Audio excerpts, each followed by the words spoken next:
அனைவருக்கும் மாலை வணக்கங்கள். இன்றைய தினம் எங்களோடு இணைந்து கொண்டுள்ள உங்கள் அனைவரையும் கொழும்பு பங்கு பரிவர்த்தனை சார்பாக வரவேற்பதில் மகிழ்ச்சி அடைகின்றோம். அந்த வகையில் நாங்கள் மாதந்தோறும் ஏற்பாடு செய்து நடாத்தி வருகின்ற மிக முக்கியமாக கொழும்பு பங்கு பரிவர்த்தனையின் யாழ் கிளை, மட்டக்களப்பு கிளை, அதே போல பாணந்துறை கிளையினூடாக ஏற்பாடு செய்யப்பட்டுள்ள இந்த நிகழ்வானது சமகால சந்தை நிலைமைகளும் எதிர்கால முதலீட்டு வாய்ப்புகளும் என்ற தலைப்பில் மாதாந்தம் நடாத்தப்பட்டு வருகின்றது. அந்த வகையில் நாங்கள் பங்குச்சந்தையினுடைய நடவடிக்கைகள் கடந்த வருடம் எவ்வாறு அமைய பெற்றிருந்தது என்பது தொடர்பாக கடந்த மாத நிகழ்விலே நாங்கள் பல்வேறு தகவல்களை உங்களுக்காக வழங்கியிருந்தோம். அதே போல நாங்கள் இந்த நிகழ்வினூடாக கடந்த மாதத்தில் பங்குச்சந்தையினுடைய செயலாற்றுகை எவ்வாறு அமைய பெற்றிருந்தது, அதே போல இன்று வரை எவ்வாறான செயற்பாடுகளை நாங்கள் அவதானித்து வருகின்றோம். அதே போல இன்றைய இந்த நாட்டினுடைய பொருளாதார அரசியல் அதே போல ஏனைய சூழற்காரனுடைய தாக்கங்களின் மத்தியில் எவ்வாறான வாய்ப்புகள் முதலீட்டாளர்களுக்கு காணப்படுகின்றன என்பது தொடர்பாகவும் தகவல்களை பெற்றுக்கொள்ளக்கூடியதாக இருக்கும். விசேடமாக அண்மை காலமாக வெளியிடப்பட்ட கம்பெனி துறை நடவடிக்கைகள் தொடர்பான தகவல்கள் எவ்வாறான வாய்ப்புகளை ஏற்படுத்தக்கூடும் என்பது தொடர்பான தகவல்களையும் நீங்கள் இன்றைய தினம் பெற்றுக்கொள்ளக்கூடியதாக இருக்கும்.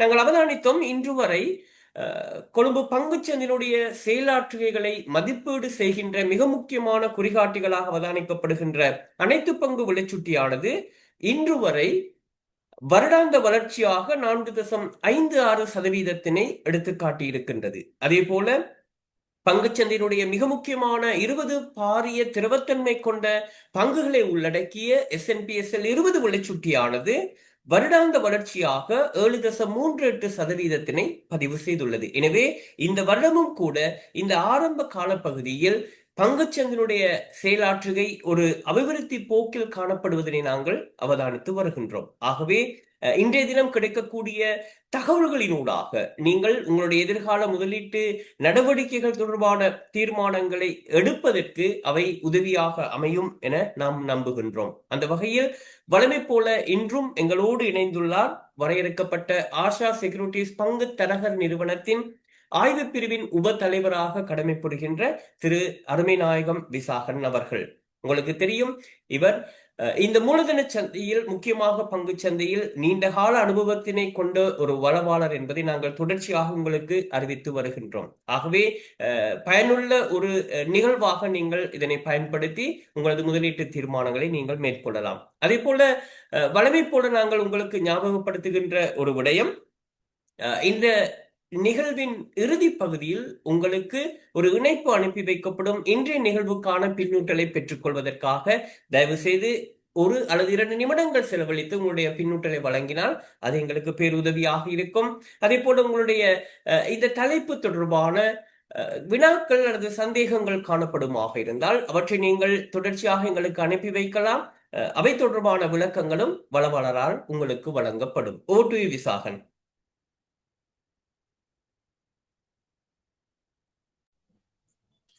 ஓகே, அனைவருக்கும் இனிய மாலை வணக்கங்கள். நாங்கள் வழக்கம் போல இந்த மாதமும் பங்குச்சந்தையில செயலாற்றுகை எப்படி இருந்ததுன்றதை பார்க்க தான் ஜாயின் பண்ணியிருக்கோம். ஸோ ஜனவரி மாதத்தை பொறுத்த வரைக்கும் எப்படி பங்குச்சந்தையில செயலாற்றுகை இருந்தது, மற்றது இப்போ நடந்து கொண்டு இருக்குது, என்ன மாதிரி எதிர்பார்க்கிறோம்ன்றதை பற்றி தான் நாங்கள் கதைக்கிறோம். ஸோ முதல்ல நாங்கள் என்ன நடந்ததுன்றதை பார்த்துட்டு வருவோம்.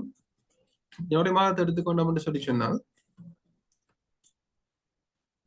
ஜனவரி மாதம் மட்டும் எங்களுக்கு டேர்ன் ஓவர் வந்து 134 பில்லியன் ரூபாய். அப்போ நாங்கள் கடந்த மாதங்கள் ஒப்பிட்டு பார்க்கல, இதில் சைட்ல நான் சின்ன கிராஃப் ஒன்றில் காட்டியிருக்கேன் டேர்ன் ஓவர்ஸ், நீங்கள் அதில் பார்க்கலாம்.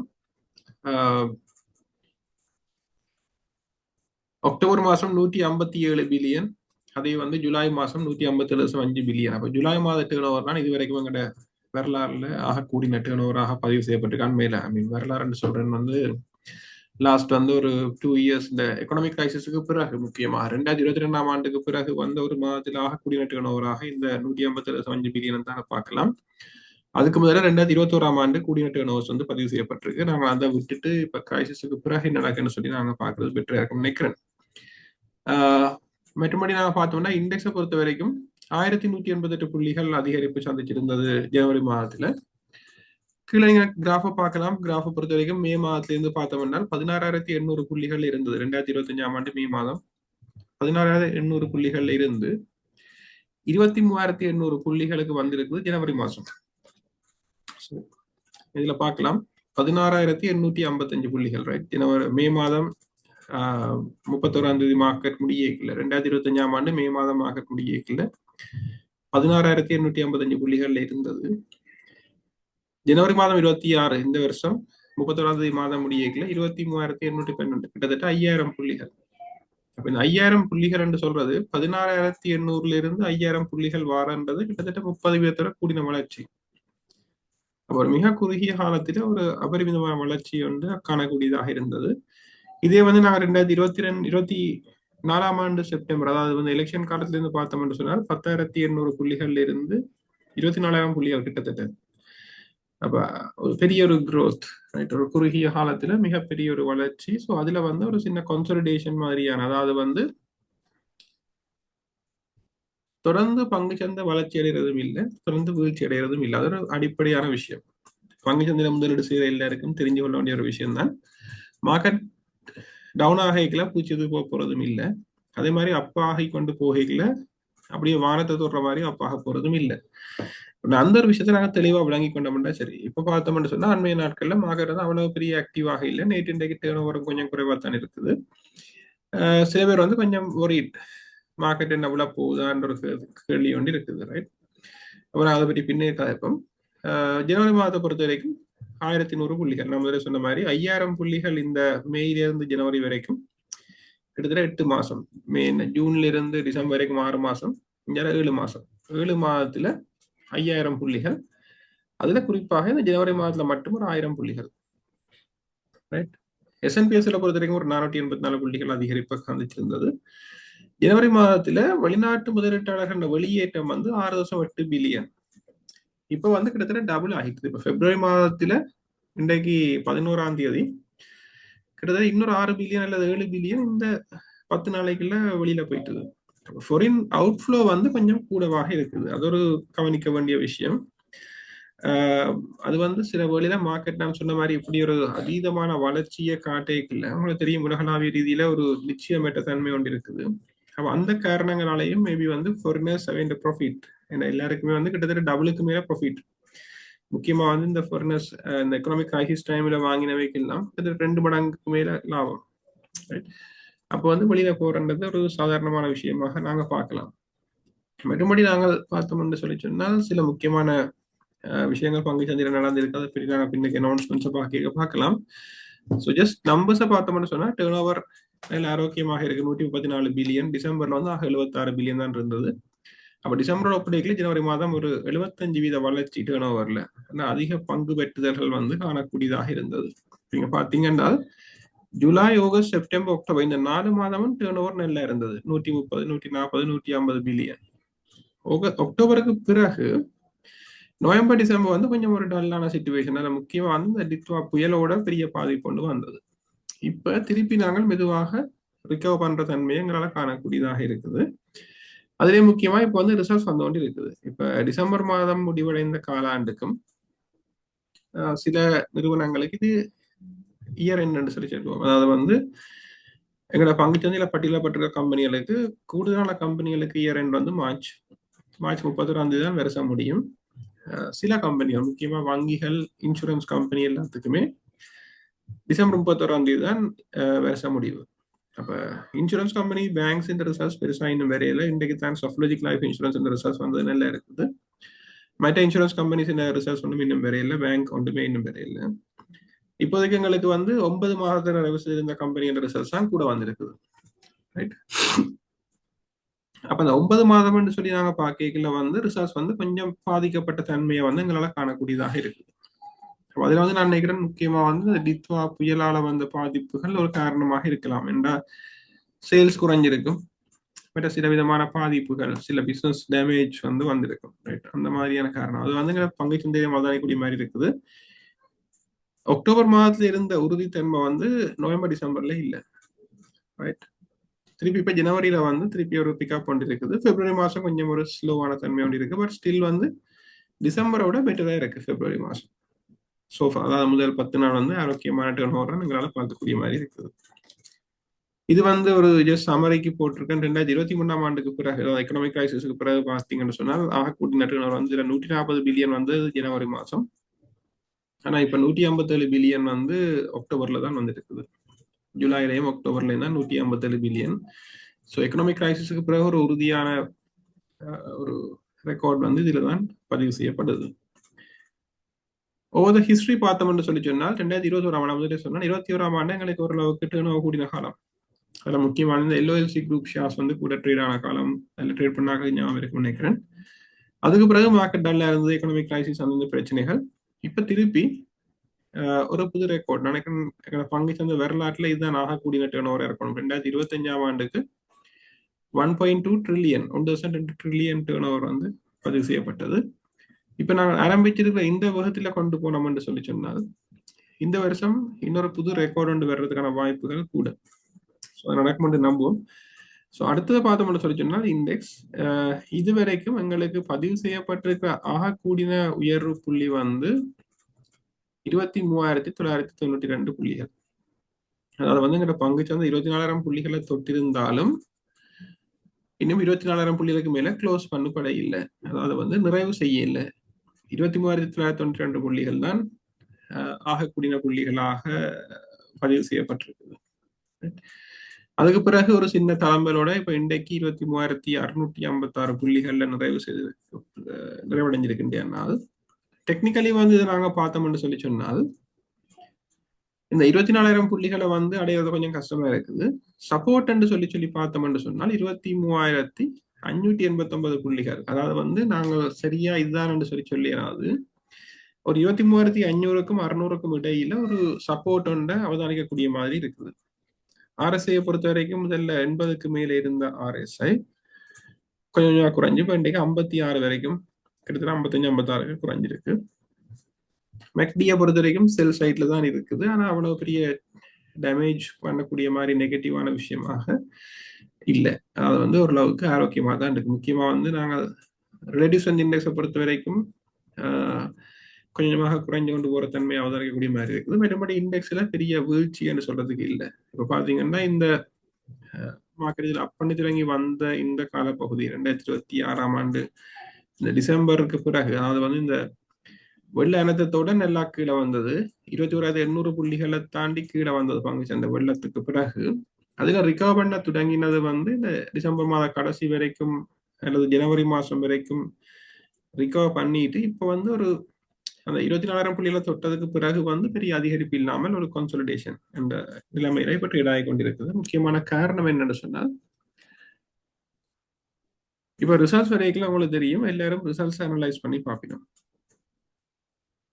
அப்ப என்ன நடக்கும்னு சொல்லி சொன்னால் அந்த ரிசல்ட்ஸுக்கு இப்போ உள்ள பிரைஸ் வந்து மேட்சிங்கா இருக்குதா, அதாவது வந்து கம்பெனியின் ரிசல்ட்ஸ் வரைக்கும் இபிஎஸ் வரும், இபிஎஸ் போல எத்தனை மடங்கு பிரைஸ் இருக்குது, அதே மாதிரி நெட் அசெட் பெர் ஷேரை போல எத்தனை மடங்கு பிரைஸ் இருக்குது.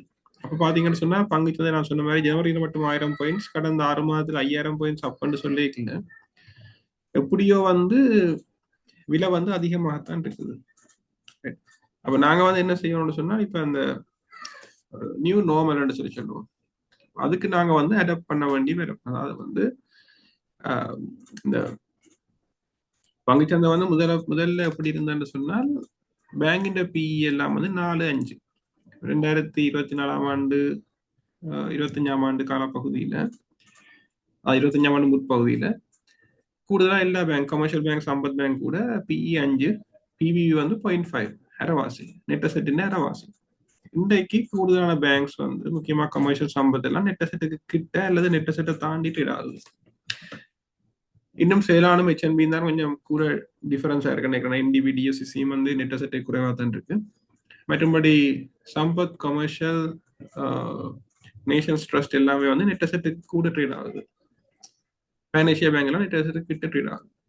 அப்ப நாங்கள் முதல்ல நெட் அசெட்டின் அரைவாசிக்கும் 5 மடங்கு பிஇ நாங்கள் இப்ப பேங்கை பொறுத்த வரைக்கும் ஒரு 6-7 மடங்கு பிஇ நெட் அசெட் பெர் ஷேருக்கு சமனாக அல்லது கொஞ்சம் கூடவாக. அப்ப முதல் இருந்தவரை இப்போ வேற ஒரு ஸ்டேட்டஸ்ல இப்ப நாங்கள் வந்து எங்களை சாட்டிஸ்ஃபை ஒரு செட்டில் பண்ணி கொண்டிருக்கிறோம்.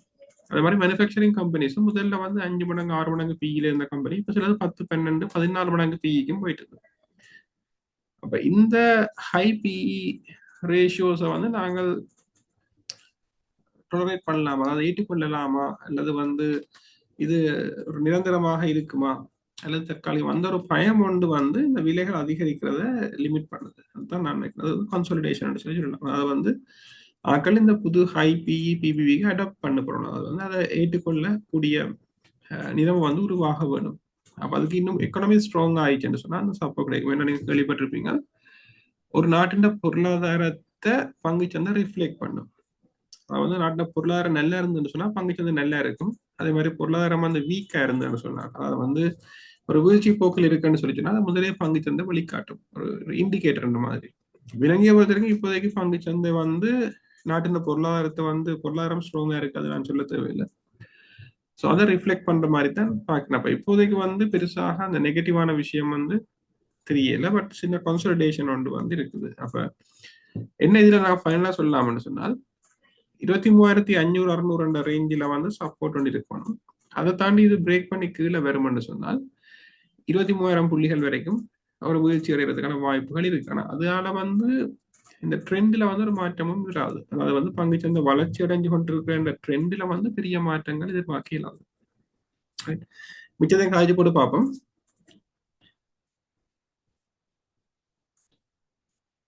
இந்த ஜனவரி மாதத்துல ஆகக்கூடிய டேர்ன் ஓவரை பொறுத்த வரைக்கும் பார்த்தோம்னு சொன்னால் கிளம்பு டொக்கியாட்ல தான் ஆகக்கூடிய டேர்ன் ஓவர் 11.7 பில்லியன், ஹெச்என்பியில் 5.4 பில்லியன், ஏசிஎல் 5.4 பில்லியன், கிட்டத்தட்ட ஏசிஎல் ஹெச்என்பியும் சமன் தான்.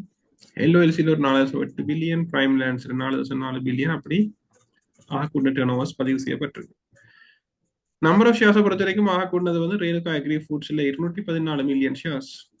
அடுத்தது லங்கா கிரெடிட் எல்சிபி ஃபைனான்ஸ்ல 130 மில்லியன் ஷேர்ஸ், ஜான் கீல்ஸ்ல 112 மில்லியன், 122 மில்லியன் ஷேர்ஸ். அப்ப இந்த லிஸ்ட்ல பாத்தீங்கன்னா டொக்கியார காண இல்லை. ஆனா டொக்கியா தான் ஹையஸ்ட். ஆனா டொக்கியா நம்பர் ஆஃப் ஷேர்ஸ் 84 மில்லியன். என்ன ஷேர்ஸ் விலை கூட. அப்ப இந்த அமைப்பில தான் ஜனவரி மாதத்துல ட்ரேடிங் வந்து நடந்திருக்கு. அப்ப பார்த்தோம்னு சொன்னால் சின்ன சின்ன ஷேர்ஸ் இப்போ முக்கியமாக நாங்கள் நார்மலா வந்து ஹையஸ்ட் நம்பர் ஆஃப் ஷேர்ஸ்ல பார்த்தோம்னா ஏஎஸ்பிஹெச் என்ற ஷேர் இருக்கு, எஸ்சிஎம்பி என்ற ஷேர் இருக்கு. அதெல்லாம் கூடுதலா வந்து இந்த டாப் நம்பர் ஆஃப் ஷேர்ஸ் படி, அதாவது வால்யூம் படி ஆகக்கூட ட்ரேட் ஆனது பார்க்கலாம். அது எல்லாம் நார்மலா வரும். ஆனா ஜனவரி மாதத்தை பொறுத்த வரைக்கும் பாத்தீங்கன்னு சொன்னா ஓரளவுக்கு ஃபண்டமெண்டல் பேக்கிங் உள்ள ரேணுகா அக்ரியா இருக்கலாம், எல்சிபியா இருக்கலாம், John Keells, Brown investment, Softlogic capital, prime lands. இதுல சாஃப்ட்லாஜிக் கேபிட்டலை தவிர மிச்ச 5 கம்பெனிக்கும் ஓரளவுக்காவது ஒரு ஃபைனான்சியல் சப்போர்ட் வந்து இருக்குது. அதாவது ஃபண்டமெண்டலி ஓரளவுக்கு சப்போர்ட் உண்டு. அந்த மாதிரியான ஷேர்ஸ் வந்து இந்த டாப் லிஸ்ட்ல இருக்கிறத வந்து மார்க்கெட் வந்து ஓரளவுக்கு உறுதியான தன்மையில இருந்ததுன்றதுக்கு ஒரு அடையாளமாக சொல்லலாம். ஓகே, மற்றது வந்து செக்டர்ஸ். எங்களோட பங்குச்சந்தையை பொறுத்த வரைக்கும் எங்களுக்கு வந்து 21 செக்டர்ஸ் இருக்கு. உள்ள கம்பெனி எல்லாத்தையும் 21 பிரிவுக்குள்ள அடக்கினோம். அப்ப அதுல நாங்க பார்த்தோம்னு சொல்லி கேட்டால் எங்களுக்கு ஆகக்கூடிய டேர்ன் ஓவர் வந்த செக்டர் வந்து பேங்க்ஸ்ல 20.4 பில்லியன். அடுத்தது வந்து கேபிட்டல் குட்ஸ்ன்றதுலாம் முக்கியமாக இந்த ஜான் கீல்ஸ், டொக்கியார்ட் எல்லாம் வரும் 37 பில்லியன். அதான் ஆகக்கூடிய டேர்ன் ஓவர். 2ஆம் இடம் வந்து பேங்க்ஸ் 20 பில்லியன். 3ஆம் இடம் வந்து டைவர்சிஃபைட் ஃபைனான்சியர்ஸ். இதுக்கெல்லாம் இந்த ஃபைனான்ஸ் கம்பெனிஸ் எல்லாம் வரும். நாங்கள் இதுல முதல்ல பார்த்த டேர்ன் ஓவர் லிஸ்ட்டை பார்த்தோம்னு சொன்னா டொக்கியார்ட், ஏசிஎல் கேபிள் இதெல்லாம் வந்து எங்களுக்கு வந்து இந்த கேபிட்டல் குட் செக்டருக்கு வரப்போகுது. ஹெச்என்பி மெட்ட பேங்க்ஸ் எல்லாம் பேங்க்ல வரும். மற்றது வந்து எல்ஓஎல்சி ஹோல்டிங்ஸ், அது தவிர மற்ற ஃபைனான்ஸ் கம்பெனிஸ் எல்லாம் வந்து டைவர்சிஃபைட் ஃபைனான்சியல்ஸ்க்கு வருது.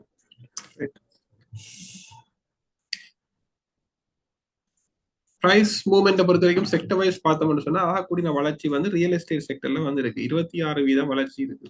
ரியல் எஸ்டேட்ல முக்கியமாக விலை கூடிதான் என்று நான் நினைக்கிறது வந்து அவதானிச்சது வந்து ஆஸ்கோட் உண்டு, பிரைம் லேண்ட்ஸ், மற்றது சின்ன சின்ன ஷேர்ஸ் அதெல்லாம் கூட விலை அதிகரிப்பு வந்து இந்த காலப்பகுதியில இருந்தது. முக்கியமா இந்த ப்ராப்பர்ட்டி சம்பந்தப்பட்ட கம்பெனி எல்லாம் வந்து ரியல் எஸ்டேட்டுக்குள்ள வருது. அதுல வந்து இந்த முக்கியமாக வந்து ஏஎஸ்சிஓ, நேலி, மற்றது வந்து பிரைம் லேண்ட்ஸ் இதுகள் வந்து கூட இந்த டைம்ல வந்து ட்ரேட் ஆனதான் வரைக்கும் இருந்தது. மற்றது ரீட்டைல் செக்டர். ரீட்டைலிங் என்று சொல்லதுக்கு வந்து பார்த்தோம்னு சொன்னா அதுல வந்து ஸ்ரீலங்கா, மற்றது இந்த வெஹிக்கிள் இம்போர்ட் பண்ற கம்பெனிஸ் எல்லாம் அதுக்குள்ள வரும். முக்கியமா வந்து டிமோ, சத்தோசமோட், எஸ்எம்ஓடி, சிஓஎல்ஓ, மற்றது யுனைடெட் மோட்டார்ஸ் எல்லாமே வந்து ரீட்டைலிங் என்ற கேட்டகரிக்குள்ள வருது. அந்த செக்டர்லையும் விலை அதிகரிப்பு கொஞ்சம் குறிப்பிடத்தக்கதாக இருந்தது. மற்றது வந்து கமர்ஷியல் அண்ட் ப்ரொஃபஷனல் சர்வீஸ், அதுல வந்து பெருசா ஷேர்ஸ் குறைவு, கொஞ்சம் இல்லிக்விட் கம்பெனிஸ் தான் கூடி இருக்கு. அதுலயும் வந்து பாத்தீங்கன்னா சில ஷேர்ஸ் வந்து அன்யூஷுவலா விலை கூடி இருந்தது. டேர்ன் ஓவர் பாத்தீங்கன்னா தெரியும், 1 பில்லியன் தான் டேர்ன் ஓவர். மற்ற எல்லாம் பெரிய டேர்ன் ஓவர் கேட்கல. இந்த செக்டர்ல வந்து டேர்ன் ஓவர் குறைவு, ஏன்னா அது இல்லிக்விட் ஷேர்ஸ் கூடின ஒரு செக்டர். பட் இந்த ஜனவரி மாதத்துல டாப் கெய்னர்ஸ் லூசர்ஸ் சொல்லி பார்த்தோம்னு சொல்லி சொன்னா, ஆகக்கூடிய விலை அதிகரிப்பு வந்து யோகா கேட்ல வந்திருக்குது 306%. $4.40 இருந்த ஷேர் $18.10 க்ளோஸ் பண்ணியிருக்கு. ஆனா இதுக்கு இடையில 24 வரைக்கும் விலை கூடினது. அடுத்தது அக்மி, இது வந்து $6.40 இருந்த ஷேர் கிட்டத்தட்ட நினைக்கிறேன் $30 டச் பண்ண நினைக்கிறேன். க்ளோஸ் பண்ணிக்கல $21 ஜனவரி மாதம். அடுத்தது வெல்த் ட்ரஸ்ட், இது ஐபிஓல வந்த ஷேர். $7 ஐபிஓ இஷ்யூ பண்ணவே $16, $17, $18 வரைக்கும் போன நினைக்கிறேன், $19 போன நினைக்கிறேன். இப்போ வந்து $16.60 ட்ரேட் ஆகுது. அடுத்தது இஎம்எல் கன்சல்டன்ஸ், அது $4.60 இருந்த ஷேர் $10.90 வரைக்கும் கூடி இருக்குது. ஆஃபீஸ் எக்யூப்மெண்ட்ஸ் என்ற ஷேர் வந்து 295 இருந்து 530 வரைக்கும் கூடி இருக்குது. அப்படி எல்லா ஷேர்ஸ்லயும் விலை மாற்றங்களை அவதானிக்கக்கூடிய மாதிரி இருக்குது. இதுல கூடுதலான ஷேர்ஸ் வந்து ஸ்பெகுலேட்டிவ் ஷேர்ஸ், அதாவது வந்து அடிப்படையான ஒரு காரணம் இல்லாமல் விலை கூடின ஷேர்ஸ். உதாரணத்துக்கு வந்து இந்த கம்பெனியில வந்து பொதுவாக நெட் அசெட் பெர் ஷேரோலையோ இல்லாட்டி வந்து ஏர்னிங்ஸ் பெர் ஷேரை வச்சோ நியாயப்படுத்த இயலாது. உதாரணத்துக்கு சொல்றேன்னு சொன்னா யோகா கேட்ட ஷேர்ல நெட் அசெட் பெர் ஷேர் நினைக்கிறேன் $1 கிட்ட தான் இருக்கும், $1 அல்லது $2 இருக்கும். இபிஎஸ் வந்து கிட்டத்தட்ட 0. அப்ப அந்த கம்பெனி வந்து $20, $22 ட்ரேட் ஆகுதுன்னு சொன்னால் அப்ப நாங்க வந்து அதை கவனிக்க வேணும். அதான் வந்து இப்ப நீங்க எந்த ஒரு ஷேரை வாங்க முதலும் அந்த ஷேர்ல ஒரு ஃபண்டமெண்டல் சப்போர்ட் இருக்குதா என்றதை கவனிச்சு வாங்குறது நல்லது. இப்ப நான் முதல்ல சொன்னேன், இந்த ரிசர்ச் வர தொடங்கிக்கல அந்த growth குறையறதுக்கான காரணம் என்னன்னா, எல்லாரும் ரிசர்ச்சை வச்சுக்கொண்டு டக்காண்டு ப்ரைஸை செக் பண்ணுவோம், இந்த ப்ரைஸுக்கு வேர்த்தா இல்லையாண்டு. ரிசர்ச் வர முதல்ல சொன்னா அந்த பங்குச்சந்தையில ஒரு பொதுவான விஷயம் ஒன்று இருக்கு, அந்த ஹேர்ட் மென்டாலிட்டின்னு சொல்லுவோம், ஒரு மந்தை சொல்லி சொல்ற தமிழ்ல.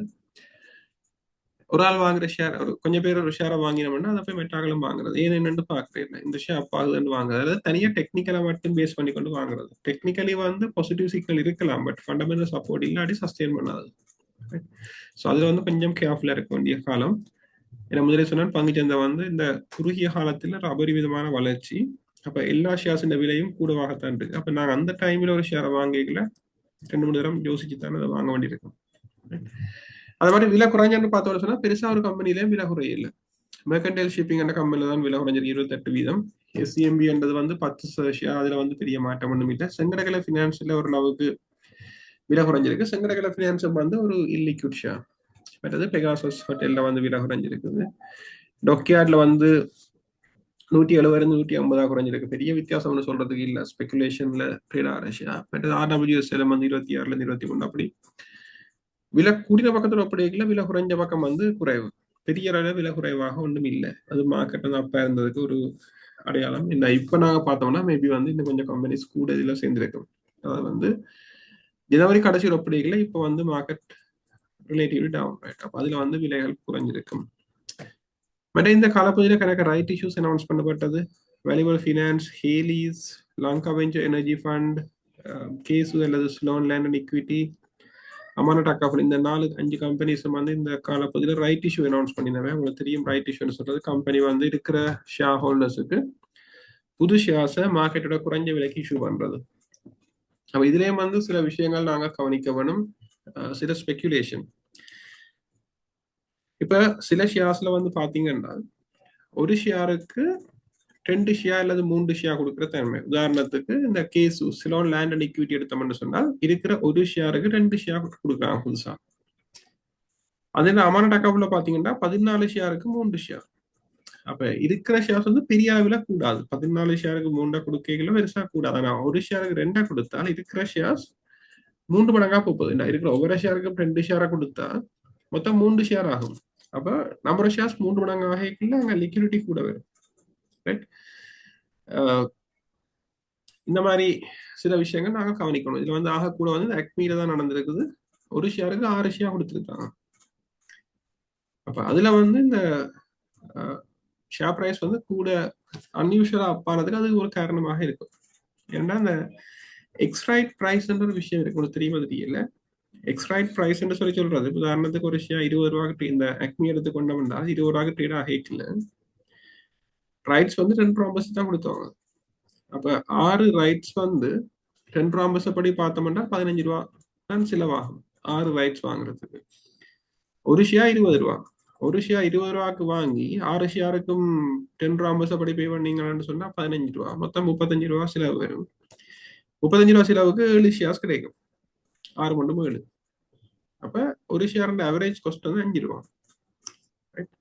அப்ப அப்படி பார்க்கல வந்து இந்த அவரேஜ் பிரைஸ் வந்து குறையத்தான் வருமானுடைய பிரைஸ் வந்து மேல அன்யூஷுவல் அப்பாறு தன்மை வந்து காணக்கூடியதாக இருக்கு. அது வந்து மெட்ட மாதிரி ஒர்க் பண்ணாது. இப்ப உதாரணத்துக்கு மகாராஜா ஃபுட் எடுத்தோம்னு சொன்னால் 10க்கு 1 தான். ஒரு ஷேர் 14 ரூபா ட்ரேட் ஆகுதுன்னு சொன்னால் 10 ஷேர் 140 ரூபா, ஒரு ஷேருக்கு நீங்க 9 ரூபா பே பண்ணணும். அப்ப 149 ரூபா 150 வச்சுக்கொண்டோம்னு சொன்னால் 11 ஷேருக்கு 150 ரூபா காஸ்ட் ஆகும். அப்ப கிட்டத்தட்ட 12 ரூபாய்க்கு கிட்ட வருது. என்ன 12ல 13 ரூபா சுற்றத்துக்கு வரும். அப்ப 14 ரூபா போய்க்கல 10% டைல்யூஷன் படியே அங்க வந்து பெருசா பிரைஸ்ல சேஞ்ச் வராது. அப்ப பெரிய மாற்றம் மட்டும் அதுல எங்களால அவதானிக்க முடியல. அப்ப நோமலா ரைட் இஷ்யூக்கு பிறகு ஷேர் பிரைஸ் கூடுற குறையறது வந்து 2 விஷயம் தங்கியிருக்கு. ஒன்று வந்து ஷேர் இல்லிக்விட் ஷேர்னா விலை அதிகரிக்குது, மற்றது வந்து இந்த ப்ரொபோர்ஷன் கூட வரைக்கல வந்து விலை அதிகரிக்கிற தன்மை வந்து காணக்கூடியதாக இருக்குது. அதனால முக்கியமா கவனிக்க வேண்டிய விஷயம் என்னன்னா, மார்க்கெட் அப்பா இருக்கும் வரைக்கும் தான் இந்த மாதிரியான சைக்காலஜி எல்லாம் ஒர்க் பண்ணும். மார்க்கெட் டல் ஆகினாலோ அல்லது மார்க்கெட் கொஞ்சம் டவுன் ஆகினாலோ இந்த சைக்காலஜி ஒர்க் பண்ணாது. அப்ப இந்த மாதிரி ஃபண்டமெண்டல் இல்லாமல் இந்த டெக்னிக்ஸை யூஸ் பண்ணி ட்ரேட் பண்றாங்க. முக்கியமா இந்த மாதிரி அப் மார்க்கெட்ல இது நான் சொல்ல வேணும், என்ன கனவிற்கு இந்த நாலேஜ் இல்லை, ஜஸ்ட் வந்து ட்ரேட் பண்ணினோம், அதை கூட எங்களுக்கு பார்க்க தெரியுது. ஸோ வந்து கேர்ஃபுல்லா இருக்க வேண்டிய காலம். ஏன்னா அந்த ஷேர் வந்து அந்த ப்ரைஸுக்கு வேர்த்தானது யோசிக்கணும். முதல்ல சொன்ன ஒரு விஷயம் தான், இப்போ நீங்க ஒரு ஷேரை ஒரு விலைக்கு வாங்குறீங்க, 50 ரூபாக்கோ 100 ரூபாக்கோ வாங்குறீங்கன்னா அந்த ஷேரை வந்து இன்னும் கொஞ்ச நாளைக்கு அதை வச்சிருக்கலுமா, அந்த ப்ரைஸ் சஸ்டைனபிளா, அல்லது மேபி ஒரு 1 இயர் கழிச்சாது திருப்பி அந்த வச்சிட விலை குறைஞ்சதுன்னு சொன்னால் 1 இயர் கழிச்சா அந்த ப்ரைஸுக்கு ஸ்டாக் வருமானதை நாங்கள் யோசிக்கிறோம். சரி, உங்களுக்கு அதை கண்ணுடைய கஷ்டம்னு சொன்னா ஒரு முதலீட்டாளர் சொன்னா அதை பற்றி கேட்டுட்டு அதை செய்யறது நல்லா, ரைட்? அது மாதிரி சப்டிவிஷன் அனௌன்ஸ் பண்ண பிறகு பாத்தீங்கன்னா இப்ப ஷேர் பிரைஸ் கூடுது. அதுல வந்து புதுசா சப்டிவிஷன் அனௌன்ஸ் பண்ண வந்து வெப்போ ஷேர், கோல்ஃபேஸ் கேபிட்டல் பார்ட்னர்ஸ்ன்றது புது பேர், அடுத்து ரேணுகா ஃபுட்ஸ் பிஎல்சி. இந்த 2 கம்பெனியும் அண்மையில ரைட் இஷ்யூ சப்டிவிஷன் அனௌன்ஸ் பண்ணினவே இருக்கிற ஷேரை மேலும் பகுதிகளாக பிரிக்கிறது. இப்போ கோல்ஃபேஸ் கேபிட்டல் பார்ட்னர்ஸை பொறுத்த வரைக்கும் இருக்கிற ஒவ்வொரு ஷேரும் 4 ஷேரா பிரியும். ரேணுகா ஃபுட்ஸ்ல இருக்கிற ஒவ்வொரு ஷேரும் 2 ஷேராக பிரியும். ஏன் செய்யறான்னு சொன்னா நம்பர் ஆஃப் ஷேரை கூட்டுறதுக்கு. நம்பர் ஆஃப் ஷேரை கூட்டுறதுல என்ன நன்மைன்னு சொன்னா வால்யூம் கூடும். வால்யூம் கூடியக்குள்ள ஆக்கள் வந்து கூட ட்ரேட் பண்ணுங்க. நம்பர் ஆஃப் ஷேர்ஸ் குறைவா இருந்ததுன்னு சொன்னா விலை கூடவே இருக்கும், அதிகமாக ட்ரேட் பண்ணிடாது. நம்பர் ஆஃப் ஷேர்ஸ் கூடியக்குள்ள விலை குறையும், விலை குறைய ஆக்கள் ட்ரேட் பண்ண விரும்புவேணும். ஸோ அந்த காரணத்துக்காக நார்மலா கம்பெனிகள் வந்து ஷேரை சப்டிவேட் பண்றது. மற்றபடி சப்டிவேட் பண்றதால கம்பெனியோட ப்ராஃபிட் கூட போறது ஒன்றுமே இல்லை. ட்ரேடிங்கை ஈஸி ஆக்குறதுக்காக தான் இந்த சப்டிவிஷன் கன்செப்ட் இருக்கு. மற்ற நான் இந்த ஜனவரி மாதத்திலிருந்து இந்த வரைக்கும் அந்த முக்கியமான அனௌன்ஸ்மெண்ட்ஸை சமரைஸ் பண்ணியிருக்கேன். அதில் பார்த்தோம்னு சொன்னால் இந்த வெல்த் ட்ரஸ்ட் இந்த ஐபிஓ வந்தது, இந்த வருஷத்துல முதல் ஐபிஓ. அதுக்கப்புறம் இன்னும் எங்களுக்கு ஐபிஓ ஒன்றும் அனௌன்ஸ்மெண்ட் வேற இல்லை. அடுத்த கொலம்பு டொக்கியாட்னா ரைட் இஷ்யூ கம்ப்ளீட் பண்ணப்பட்டது இந்த கால பகுதியில். இப்போ வந்து ஒரு மேண்டேட்டரி ஆஃப் அனௌன்ஸ் பண்ணியிருக்கணும் 40 ரூபா படி. அதுக்கான இன்னும் ஃபைனல் டாக்குமெண்ட்ஸ் இன்னும் வேற இல்லை. மற்றது வந்து எம்ப்ளாயி ஷேர் ஆப்ஷன் ஸ்கீம்ன்ற ஒரு விஷயம் இருக்கு, உங்களுக்கு தெரியுமா தெரியல. முக்கியமான பெரிய கம்பெனிஸ் இப்போ Hemas, John Keells, commercial bank, வின்ஃபோர்ஸ், ஜெட் விங்ஸ், அந்த மாதிரி கம்பெனிஸ் எல்லாம் நார்மலா வந்து ஜெட் விங்ஸ், ஜெட் ஹோல்டிங்ஸ் எம்ப்ளாயிஸுக்கு ஷேர்ஸ் கொடுக்கணும். அப்ப இது வந்து எம்ப்ளாயிஸுக்கு முக்கியமா அந்த கம்பெனி டாப் டைரக்டர்ஸ் அல்லது டாப் மேனேஜ்மெண்ட் உள்ள ஆட்களுக்கு தான் கிடைக்கும். மார்க்கெட் ப்ரைஸ் விட கொஞ்சம் குறைஞ்ச ப்ரைஸ்ல கிடைக்கும். அப்ப அது வந்து அந்த ஷேரை வாங்கி பங்குச்சந்தையில விற்கலாம், அல்லது சில வழியில வச்சிருக்கலாம். ஸோ அப்படியே நடந்ததுன்னு சொன்னா சிஎஸ்சி அதை வந்து மார்க்கெட் அனௌன்ஸ் பண்ணும். ஸோ அந்த மாதிரி அனௌன்ஸ்மெண்ட் தான் இது வந்திருந்த ஜனவரி மாதத்துல டிசம்பர் மாதத்துல நடந்த முக்கியமான ஷேர் இஷ்யூஸ். ஹேமாஸ்ல வந்து கிட்டத்தட்ட 5.8 மில்லியன் ஷேர்ஸ் இஷ்யூ பண்ணியிருக்கிறோம். கமர்ஷியல் பேங்க்ல 1 மில்லியன் ஷேர்ஸ் இஷ்யூ பண்ணியிருக்கிறோம். ஜான் கீஸ்ல கிட்டத்தட்ட 4,20,000 ஷேர்ஸ் இஷ்யூ பண்ணியிருக்கிறோம். ஜெட் ஹோல்டிங்ஸ்ல கிட்டத்தட்ட 1,90,000 ஷேர்ஸ், வின்ஃபோர்ஸ்ல 1,40,000 ஷேர்ஸ் புதுசா இஷ்யூ பண்ணியிருக்கிறோம். இது வந்து அந்த டிரெக்டர்ஸ் மேனேஜர்ஸுக்கு கிடைக்கும். இதை விட நாங்க பார்த்தோம்னா லங்கா ரியாலிட்டின்னு சொல்ற அஸ்கோட் என்ற கம்பெனி வந்து ஷோவெலர்ஸ் என்ற கம்பெனியில வந்து 51% ஷேர்ஸை வாங்கியிருந்தவை. இது ஒரு முக்கியமாக கவனிக்கப்பட்ட ஒரு அனௌன்ஸ்மெண்ட். மற்ற பிரவுன்ஸ் பீச் ஹோட்டல் என்ற ஒரு ஹோட்டல் இருந்தது. அது வந்து ஏக்கன் ஸ்பென்ஸ் குரூப் அல்லது மெல்ஸ்டா என்ற ஒரு சப்சிடரி அதை வந்து டீலீஸ் பண்றேன்னு சொல்லி அறிவிச்சிருக்கணும். ஏன்னா இந்த கம்பெனியும் வந்து மைனஸ் அசெட்ஸ் தொடர்ந்து லாஸ், ஸோ வந்து அதை தொடர்ந்து வச்சுக்க விரும்பாம இப்போ வந்து டீலீஸ் பண்ணினோம். அப்போ அந்த ஷேர் ஹோல்டர்ஸுக்கு 30 ரூபா படி காசு கிடைக்கும். இந்த ஷேரை பொறுத்த வரைக்கும் பார்த்தோம்னா 18லேருந்து ஒரு 22 அல்லது ஒரு 15லேருந்து 22 தான் கூடின ட்ரேடான ரேஞ்ச். 30 ரூபான்றது ஒரு அட்ராக்டிவ் பிரைஸ். இன்னும் அது தொடர்பான மேலதிகமான தகவல்கள் இன்னும் வேற இல்லை. நார்மலா வந்து ஒரு டீலிஸ்டிங்னா ஒரு 3 மாதத்துலேருந்து கிட்டத்தட்ட 1 இயர் வரைக்கும் கூட எடுக்கும். பட் அந்த டைம் பீரியடுக்கு வந்து நான் நினைக்கிறேன் அது வந்து ஹை பிரைஸ் ஆஃபர் பண்றபடியா இதை வச்சிருந்த ஆக்களுக்கு பெரிய பாதிப்பு ஒன்றும் வராதுன்னு நினைக்கிறேன். ஏனென்றால் இப்படி ஒரு டீலிஸ்டிங் அனௌன்ஸ் பண்ணப்பட்டால் அந்த டீலிஸ்டிங் முடிஞ்சு உங்களுக்கு காசு கிடைக்கும் வரைக்கும் அந்த ஷேர் ட்ரேட் ஆகாது. அப்ப காசு வந்து ஸ்டக் ஆயிடும். அப்போ நார்மலா இந்த ரிஸ்கான ஷேர்ஸை ட்ரேட் பண்ணாக்க அது ஒரு பிரச்சனை. ஏதாவது காரணத்துக்காக கம்பெனி ட்ரேடிங்கை சஸ்பெண்ட் பண்ணிச்சினோம்னு சொன்னா காசு முடங்கி போயிடும். இதுல வந்து பாதிப்பு இல்லை. 30 ரூபா கிடைக்கல ஃபேர் டீல் நான் நினைக்கிறேன். சில கம்பெனி வந்து ஒன்றும் கிடைக்காம டீலீஸ் பண்ண போற சந்தர்ப்பங்களும் இருக்குது. மற்றது வந்து செந்தில்வர் ஹோல்டிங்ஸ். செந்தில்வர்னு சொல்லி உங்களுக்கு தெரியும், பிரபலமான ஒரு முதலீட்டாளர். அவை இந்த கம்பெனி வந்து இந்த ஷோவெல்லர்ஸ் இல்லை லீஹேஜஸ் இந்த கம்பெனி தான். இதே கம்பெனி தான் எஸ்கோட்லேயும் அவை வந்து 51% வாங்கியிருக்கணும். அதுக்கு பிறகு செந்தில்வர் ஹோல்டிங்ஸ் வந்து அவை ஒரு 10% ஷேர்ஸை வாங்கியிருக்கணும். அப்போ முதல் அனௌன்ஸ்மெண்ட்ல சொல்லி இதுக்கு வந்து எஸ்கோட் வந்து ஒரு 51% ஷேர்ஸையும் அவை இந்த பார்ட்னர் 8th ஒன்டா வந்து 20.1% வாங்கியிருக்கணும். ஸோ டோட்டலாக வந்து 51.1% ஸ்டேக், சாரி 71.1% ஸ்டேக் அவை வாங்கிட்டோம்.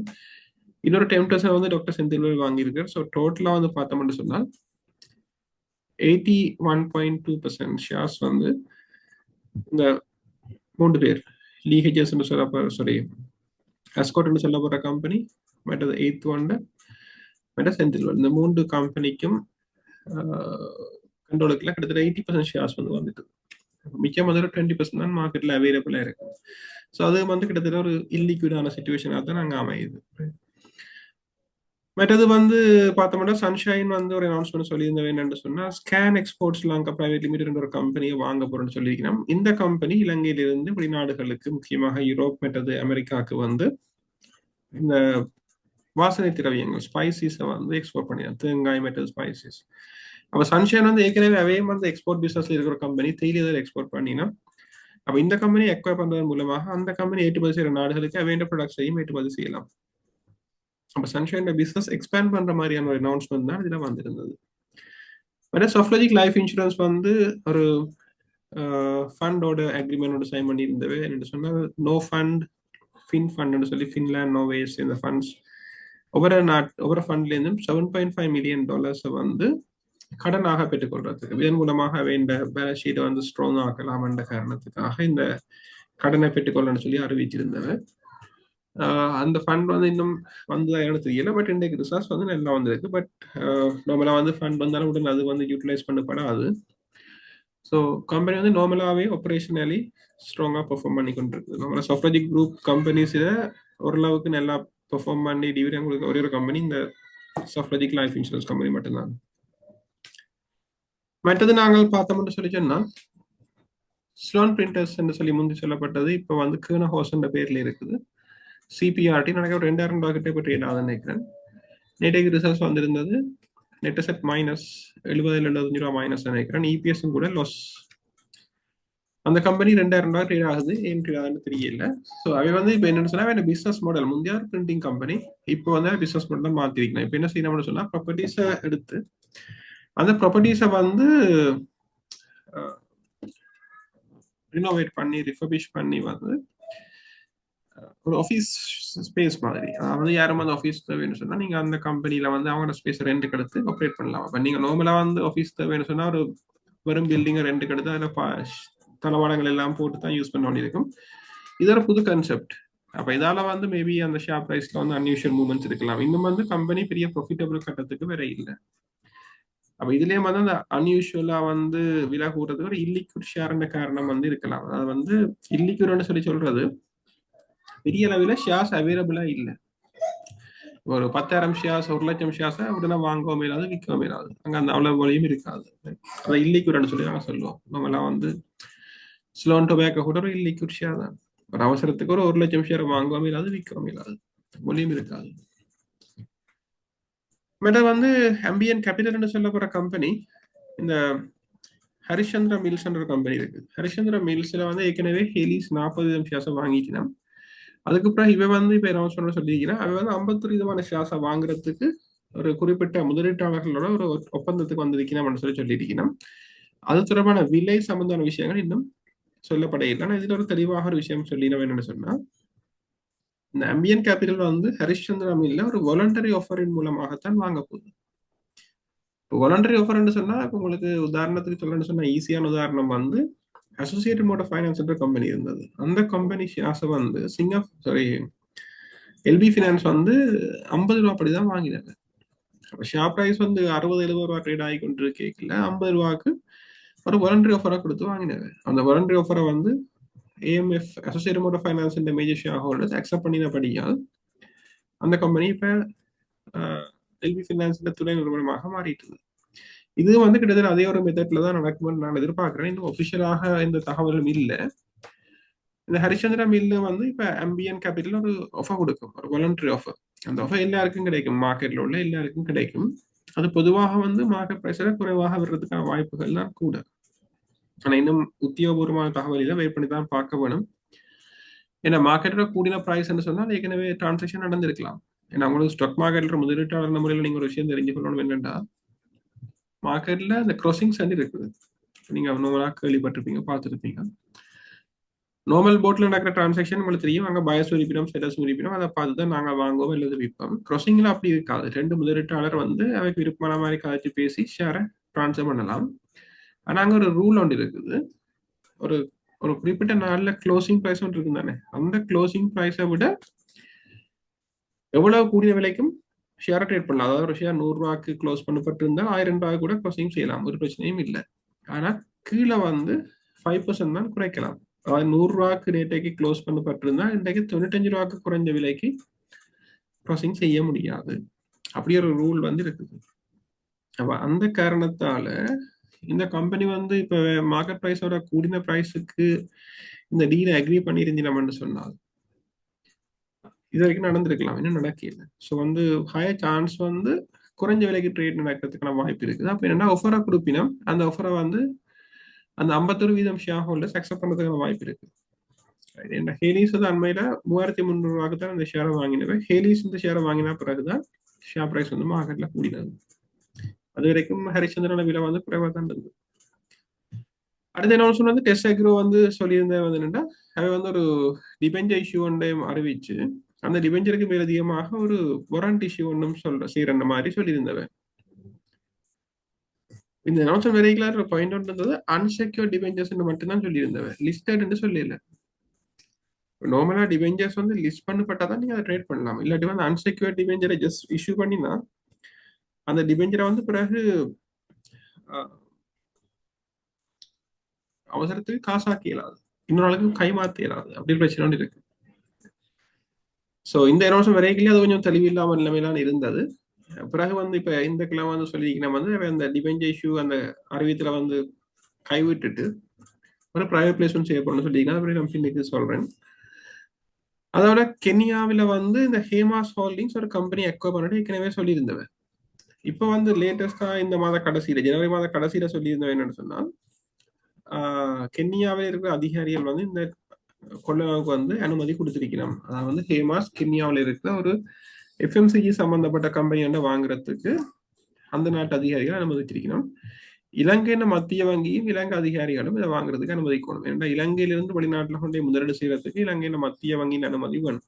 அப்ப அந்த அனுமதி இன்னும் கிடைச்சதா இல்லையான்னு சொல்லி தெரியல. இன்றைக்கு இன்வெஸ்டர் ஃபோரம் இருந்தது, அதிலே வந்து அவை வந்து இன்னும் அந்த தகவலை வந்து தெளிவா சொல்லி இல்லாது தாங்கள் இன்னும் அனுமதிக்கு காத்திருக்கிறோம் மாதிரி தான் சொல்லியிருந்தவன். அப்ப இது நடந்துன்னு சொன்னால் ஹேமாஸின் ஏற்கனவே இருக்கிற பிசினஸ்க்கு மேலதிகமாக இன்னொரு பிசினஸ் வந்து சேரும். நான் முதல் சொன்ன சன்ஷைன் வந்து ஒரு ஏற்றுமதி செய்யற கம்பெனியை வாங்கி இருக்குது, அது இலங்கையில் உள்ள கம்பெனி. அப்ப அதன் மூலமாகவே ஏற்றுமதியை டெவலப் பண்ண பாக்கினோம். ஹேமாஸ் வந்து இலங்கைக்கு வெளியில கென்யால இருக்க கம்பெனி ஒன்று வாங்க பாக்குது, அப்ப என்ன நடக்கும்னு சொன்னா கென்யாவில் வேண்டிய பிசினஸ் வந்து எக்ஸ்பேண்ட் ஆகும். ஸோ ரெண்டு கம்பெனியும் ஒரே விதமான பிசினஸ், ஹேமாஸும் சன்ஷைனும் இலங்கை பங்கு சந்தையை பொறுத்த வரைக்கும் ஒப்பிட்டு பார்க்கக்கூடிய கம்பெனி. ரெண்டுமே வந்து பார்மசூட்டிக்கல் தான் மெயின் பிசினஸ், ஒப்பிட்டு பார்க்கக்கூடிய கம்பெனி. ஹேமாஸ் வந்து வெளிநாட்டில் எக்ஸ்பேண்ட் பண்ணுது, சன்ஷைன் வந்து உள்நாட்டுக்குள்ளேயே எக்ஸ்பேண்ட் பண்ணுது. பட் ஸ்டில் வந்து வெளிநாட்டு மார்க்கெட் தான் டார்கெட். சில விஷயங்கள் நாங்கள் அப்படியே ஒப்பிட்டு பார்த்து தெரிஞ்சு கொள்ளலாம். பட் வந்து ஸ்லோ லேண்ட் அண்ட் ஈக்விட்டி என்று சொல்றது கேசு என்ற கம்பெனி வந்து 28ஆம் தேதி சொல்லியிருந்தவ அவைண்ட பேரண்ட் கம்பெனிஸ்ல இருந்து ஒரு 400 மில்லியனும் 550 மில்லியனும் கடனாக பெற்றுக் கொண்டிருக்கணும்னு சொல்லி, அது வந்து நான் சொல்றது ரிலேட்டட் பார்ட்டி டிரான்சாக்ஷன் சொல்லி, ஒரு கம்பெனி அந்த குரூப்பிலோட இன்னொரு கம்பெனிகிட்ட கடன் வாங்கினாலும் கடன் கொடுத்தாலும் அது சொல்றது வந்து ரிலேட்டட் பார்ட்டி டிரான்சாக்ஷன் சொல்லி. அப்ப இவை வந்து தங்களுக்கு நிதி தேவைக்காக, அவை முதலீட்டு தேவைகளுக்காக ஒரு 950 மில்லியன் ரூபாய் அவை இந்த ரிலேட்டட் பார்ட்டிஸ் அவை இந்த மற்ற துணை நிறுவனங்கள்ல இருந்து பெற்றிருக்கிறோம். இதுக்கு பிறகுதான் அந்த ரைட் இஷ்யூரன்ஸ் ஆரம்பத்தை சொன்னா ஒரு ரைட் இஷ்யூரன்ஸ் வந்து அறிவிச்சிருந்தவ, அது இந்த அனௌன்ஸ்மெண்ட் பிறகு வந்தது. இதுல பார்த்து தெரியும், இந்த கேஸ் கொண்ட கம்பெனி 7 ரூபா படி ஒரு ஷேருக்கு 2 ஷேர் இஷ்யூ பண்ண போயிடும். அதன் மூலமாக 4.3 பில்லியன் ரூபாய், 4300 மில்லியன் ரூபாய் வந்து திரட்டது எதிர்பார்க்கிறோம். பெரிய தொகை ஒன்று. அப்ப பெரிய லெவல்ல ஒரு முதலீடு செய்ய போயிடும்னு சொல்லி எதிர்பார்க்கலாம். ஆனா என்ன விதமான முதலீடு என்ற விவரங்கள் எங்களுக்கு தெரியல. ஸோ அதன் காரணமாக என்ன விஷயம் என்று தெரியாதபடியா அதை வேல்யூ பண்றது கஷ்டம். பட் வந்து ஏற்கனவே அந்த ப்ரொசஸ் ஸ்டார்ட் ஆயிட்டுன்றதை நான் இதில் விளங்கி கொள்ளலாம். என்ன ஏற்கனவே வந்து தங்களோட துணை நிறுவனங்கள்ல இருந்து காசை வேண்டி முதலீடு ஒன்று செய்திருக்கணும். அந்த ஒரு ஸ்பெகுலேஷன் ஏற்கனவே பார்த்தோம்னா ஷேர் பிரைஸும் வந்து ஏற்கனவே விலை கூடித்தான் இருக்குது. இப்போ செந்தில்வேல் ஹோல்டிங்ஸ் வந்து பிறகு 3ஆம் தேதி பிப்ரவரி மாதம் ஒரு அறிவித்தல் கொடுத்திருந்தவே தாங்கள் வந்து டொக்கியார்ட்ல வந்து தங்களோட ஷேர் ஹோல்டிங்கை 12 விதமாக அதிகரிச்சிருக்கிறோம் என்று சொல்லியிருக்கிறோம். டிஎஸ்சிசி பேங்க் வந்து ஒரு டிபெஞ்ச் இஷ்யூ பண்ணியிருந்தது, டிபெஞ்ச் ஒன்று இஷ்யூ பண்ண போறேன்னு சொல்லியிருக்கிறோம். இன்னும் டேட் சொன்ன சொல்ல இல்லை. மெல்ஸ்டாக் கோப்பின் பேரண்ட் கம்பெனி மில்ஃபோர்ட் எக்ஸ்போர்ட்ஸ் சொல்லப்படுற கம்பெனி நீங்கள் லிஸ்ட்ல பார்த்து தெரியுமா தான் மேஜர் ஷேர் ஹோல்டர். அது வந்து இன்னும் ஒரு 1 மில்லியன் ஷேர்ஸை பங்கு வாங்கி இருக்கிறோம்னு சொல்லியிருக்கிறோம். அப்ப கிட்டத்தட்ட மில்ஃபோர்ட் வந்து மெல்ஸ்டாண்ட் 500 மில்லியன் ஷேர்ஸை வச்சிருக்குது, கிட்டத்தட்ட 43 விதமான ஷேர் ஹோல்டிங். அடுத்து வந்து டிஎஸ்சிசி பேங்க் வந்து 10 பில்லியன் டிபெஞ்சர் இஷ்யூ பண்ணியிருந்தாங்க. அது வந்து பிப்ரவரி மாதம் 6ஆம் தேதி நிறைவடைஞ்சிருக்குது. அதாவது 10 பில்லியன் திரட்டி போட்டினோம். இப்ப 10 பில்லியன் காசு எடுத்தா பிறகு இன்னும் ஒரு 15 பில்லியன் திரட்டுறதுக்கு எதிர்பார்க்கிறோம். இதன் மூலமாக நாங்கள் என்ன விளங்கிக் கொள்ளலாம்னு சொன்னால், பேங்க் வந்து தொடர்ந்து ஃபண்டை ரேஸ் பண்ணுதுன்னு சொல்லி சொன்னா பேங்குக்கு அந்த அளவுக்கு கடனுக்கான கேள்வி இருக்குது. அது வந்து ஒரு பாசிட்டிவ் சைனாக பார்க்கக்கூடிய ஒரு விஷயம். தேவையில்லாம யாரும் காசு கடனா வாங்க மாட்டேன்னு தானே. நாட்டில் கிரெடிட் க்ரோத் ஒன்று இருக்குது. உங்களுக்கு தெரியும், புதுசா வாகனங்கள் வந்து இறங்கி கொண்டிருக்கு. இந்த ஜனவரி மாதம் ஆகக்கூடிய வாகனங்கள் பதிவு செய்யப்பட்டிருக்குன்னு சொல்றாங்க. ஸோ அந்த வார வாகனங்களுக்கு எல்லாம் ஃபைனான்ஸ் பண்ணணும் உண்டு. மற்றது வந்து கொழும்பு பொறுத்த வரைக்கும் பார்த்துருப்பீங்க, புது அபார்ட்மெண்ட் ப்ராஜெக்ட்ஸ் நிறைய நடக்குது. அந்த மாதிரியான ஃபண்டிங் ரிக்வயர்மெண்ட்ஸ் இருக்கு. அது டிஎஸ்சிசிக்கு மட்டும் இல்லை, ஃபைனான்ஸ் கம்பெனிஸ் மற்ற பேங்க்ஸ் எல்லாருக்குமே அந்த சந்தர்ப்பம் இருக்குது. டிஎஸ்சிசி தான் கூட டிபெஞ்சர்ஸ் வந்து இஷ்யூ பண்ணியிருக்காங்க. மற்றது ஏகன்ஸ்பென்ஸும் முதல் காலங்களில் வந்து சொல்லியிருந்த வந்து ஒரு டிபெஞ்சர் இஷ்யூ பண்ண போறான்னு சொல்லி 5 பில்லியன் டிபெஞ்சர். அந்த டிபெஞ்சருக்கு ஃபிட்ச் ரேட்டிங்ஸ் இலங்கையில பிரபலமான ஒரு ரேட்டிங் கம்பெனி, அவங்க வந்து AA+ ரேட்டிங் கொடுத்துருக்காங்க கம்பெனிக்கு. ஏகன்ஸ்பென்ஸ் ஹோட்டல் ஹோல்டிங்ஸ் அவங்கள AHUN என்ற கோட்ல இருக்கிற கம்பெனிக்கு AA+ ரேட்டிங் கொடுத்துருக்காங்க. அந்த டிபெஞ்சருக்கு AA ரேட்டிங் கொடுத்துருக்காங்க. என்ன பொறுத்த வரைக்கும் இலங்கையில லிஸ்ட் பண்ணப்பட்டிருக்க ஹோட்டல்ஸ்ல ஆகக்கூடிய ரேட்டிங் உள்ள கம்பெனி அதான் இருக்கும். நான் முதல்ல டெஸ்ஸாகிரோ அனௌன்ஸ்மெண்ட் இதுதான். வந்து அந்த முதல்ல சொன்ன அந்த டிபெஞ்சரும் வாரண்டும் கான்செப்டை கைவிட்டுட்டு ஒரு ஓமான் பேஸ் கம்பெனிகிட்ட இருந்து கிட்டத்தட்ட 250 மில்லியன் ரூபாயை வந்து பெற்றுக்கொண்டு எதிர்பார்க்கிறோம். அது எப்படின்னு சொன்னா ஒரு பிரைவேட் பிளேஸ்மெண்ட் சொல்லி சொன்னா கம்பெனி அப்படியே இருக்கும். ஒரு குறிப்பிட்ட முதலீட்டாளருக்கு நேரடியாக இந்த புது ஷேர்ஸ் 125 மில்லியன் ஷேர்ஸ் இஷ்யூ பண்ணப்படும். அப்ப மெட்ட ஷேர் ஹோல்டருக்கு ஒரு பெனிஃபிட்டும் இல்லை. அப்ப அந்த காசு கம்பெனிக்குள்ள வந்து அதை வந்து கம்பெனி சரியாக முதலீடு செய்து லாபம் உழைச்சி டிவிடெண்ட் கொடுத்தா அது மற்ற ஷேர் ஹோல்டர்ஸ் கிடைக்கும். மற்றபடி மற்ற ஷேர் ஹோல்டர்ஸ் இந்த ஷேர் ஹோல்டிங் பெர்சன்டேஜ் தான் குறையும். அப்படியான ஒரு ஏற்பாடு தான் இது. இதுக்கு முதல் வேற கன கம்பெனிஸ்ல இந்த மாதிரி பிரைவேட் பிளேஸ்மெண்ட்ஸ் நடந்திருக்குது. முக்கியமா ஜான் கீல்ஸ்லயே இந்த மாதிரியான பிரைவேட் பிளேஸ்மெண்ட் நடந்திருக்குது. அப்ப ஜான் கீல்ஸ் அதுக்கு பிறகு ப்ராஃபிட்டபிளா இருக்குது. ஆனா டெஸ்ஸாகிரோ வந்து ப்ராஃபிட்டபிள் ஆகுமா இல்லையான்னு சொல்லி நாங்க வெயிட் பண்ணி தான் பார்க்க வேண்டும். இதோட வந்து மார்க்கெட் சம்பந்தமான முக்கியமான அனௌன்ஸ்மெண்ட்ஸ் முடிவுக்கு வருது. இன்ட்ரெஸ்ட் ரேட்ஸை பொறுத்த வரைக்கும் நீங்க பாத்தீங்கன்னா இந்த கிராஃப் வந்து பிளாட்டா இருக்குது. 2025ஆம் ஆண்டு ஒரு ஏப்ரலுக்கு பிறகு கிட்டத்தட்ட நேர்கோடு மாதிரி பிளாட், ஒரு மாற்றமும் இல்லை. ஆனா அண்மையில வந்து ஒரு சின்ன ஜம்ப் ஒன்று வந்து ஒரு பவுன்ஸ் மாதிரி, ஒரு பம்ப் மாதிரி. அது வந்து இந்த ஃபிளட், இந்த தித்வா புயலுக்கு பிறகு வந்த ஒரு மாற்றம். இப்ப இன்றைக்கு பார்த்தோம்னு சொன்னா ட்ரெஷரி பில் ஆக்ஷன் இன்றைக்கு நடந்தது. 90 பில்லியன் ரூபாய் திரை செய்தியும் திரட்டி கொண்டது. அதுல பார்த்தோம்னு சொன்னா இன்ட்ரெஸ்ட் ரேட் குறைஞ்சிருக்கு இன்றைக்கு. அப்ப திருப்பி வந்து இந்த வெள்ள பிரச்சனைக்கு பிறகு இன்ட்ரெஸ்ட் ரேட்ஸ் குறைஞ்சு கொண்டு போற தன்மை வந்து எங்களால காணக்கூடியதாக இருக்கு. ஏற்கனவே சென்ட்ரல் பேங்க் கவனக்கான மீட்டிங்ஸ்ல சொல்லி இருக்கிறார், இந்த வெள்ளத்தால வந்த பாதிப்பு தொகை அளவில் அல்லது பொருட்கள், மனித உயிர்கள் ஏற்பட்ட பாதிப்பு வந்து ஒன்றும் செய்யலாம், அது ஏற்பட்டதுதான். அது வந்து வேர்ல்ட் பேங்க் எஸ்டிமேட் கிட்டத்தட்ட $4 பில்லியன். ஆனா அதால வந்து நாட்டின் பொருளாதாரத்துக்கு பெரிய பாதிப்புகள் வராது என்றுதான் சொல்லியிருக்கிறோம். என்னன்னு சொன்னால் ஆக்கள் இந்த $4 பில்லியன் என்று சொல்லி நினைச்ச உடனே அது வந்து ஜிடிபியில கழிக்கிறேன்னு நினைக்கிறோம். அது அப்படி இல்லை. இப்ப உதாரணத்துக்கு ஒரு இடத்துல ஒரு கடை ஒன்று இருக்குன்னு வச்சுக்கொண்டோம்டா, அந்த கடை வந்து வெள்ளத்தால அந்த கடையில இருந்து ஒரு பகுதியான சாமான்கள் பழுதா போச்சுன்னு சொன்னால் அந்த முதலாளிக்கு அந்த சாமான்கள் நட்டம். அந்த சாமான்கள் நட்டம் பண்றதுக்காக அந்த கடையில வர்த்தகம் செய்யாம விட பொருள் தானே. அந்த பழுதா போன சாமானத்துக்கு வெளியே அறிஞ்சு போட்டு கடனுக்கு இருந்தாலும் சரி புதுசா சாமான வேண்டி அந்த முதலாளி பிசினஸை கொண்டு போவார். இலங்கையில அப்படித்தான் நடந்திருக்கு. இலங்கையில சில இடங்கள்ல மண் சரிவு, மனித உயிர்களுக்கு பாதிப்பு, வீடுகள் எல்லாம் டேமேஜ் ஆக போயிருக்கு. அதால வந்து இலங்கையின் பொருளாதார நடவடிக்கை நின்று போகாது. இப்ப நீங்க பாத்தீங்கன்னா பாதிக்கப்பட்ட ஹோட்டல்ஸ் எல்லாம் ரிஃபர்பிஷ் பண்ணி தொடங்கிட்டாங்க, ரோட்டை வந்து திருப்பி ஃபில் பண்ணியிருக்காங்க. ஸோ வந்து எக்கனாமிக் ஆக்டிவிட்டிஸ் ஓரளவுக்கு பேக் டு நார்மல். நம்ம நாட்டின் பொருளாதார நடவடிக்கைகள் வந்து சில வழியில முதல் இருந்தவரை அதிகரிக்கிறதுக்கு தான் வாய்ப்பு இருக்கே ஒழிய பெரிய அளவில் குறையாது. அந்த ஒரு விஷயம் தெளிவாக நாங்கள் விளங்கிக் கொள்ள வேணும். ஸோ இன்ட்ரெஸ்ட் ரேட்ஸ் வந்து அதைத்தான் காட்டுது. இன்ட்ரெஸ்ட் ரேட்ஸ் வந்து ஒரு வெள்ளத்துல டெம்பரரியா கூடினது, இப்போ திருப்பி குறைந்த தன்மை எங்களால் காணக்கூடியதாக இருக்குது. இன்ஃபிளேஷனை பொறுத்த வரைக்கும் கூட நான் அடுத்த ஸ்லைட்ல தான் கதைக்க போறேன். இந்த கிராஃப் என்னன்னு சொன்னால் இந்த இன்ட்ரெஸ்ட் ரேட்ஸ் வந்து பாத்தீங்கன்னு சொன்னா இந்த ஒவ்வொரு கோடு வந்து ஒரு கால பகுதிக்குரியது.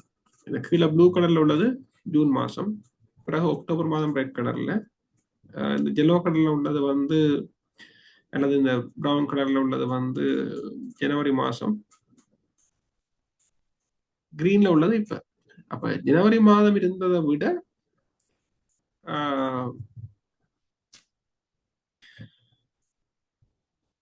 சாரி 2026ஆம் ஆண்டு ஜனவரி மாதம் இருந்ததை விட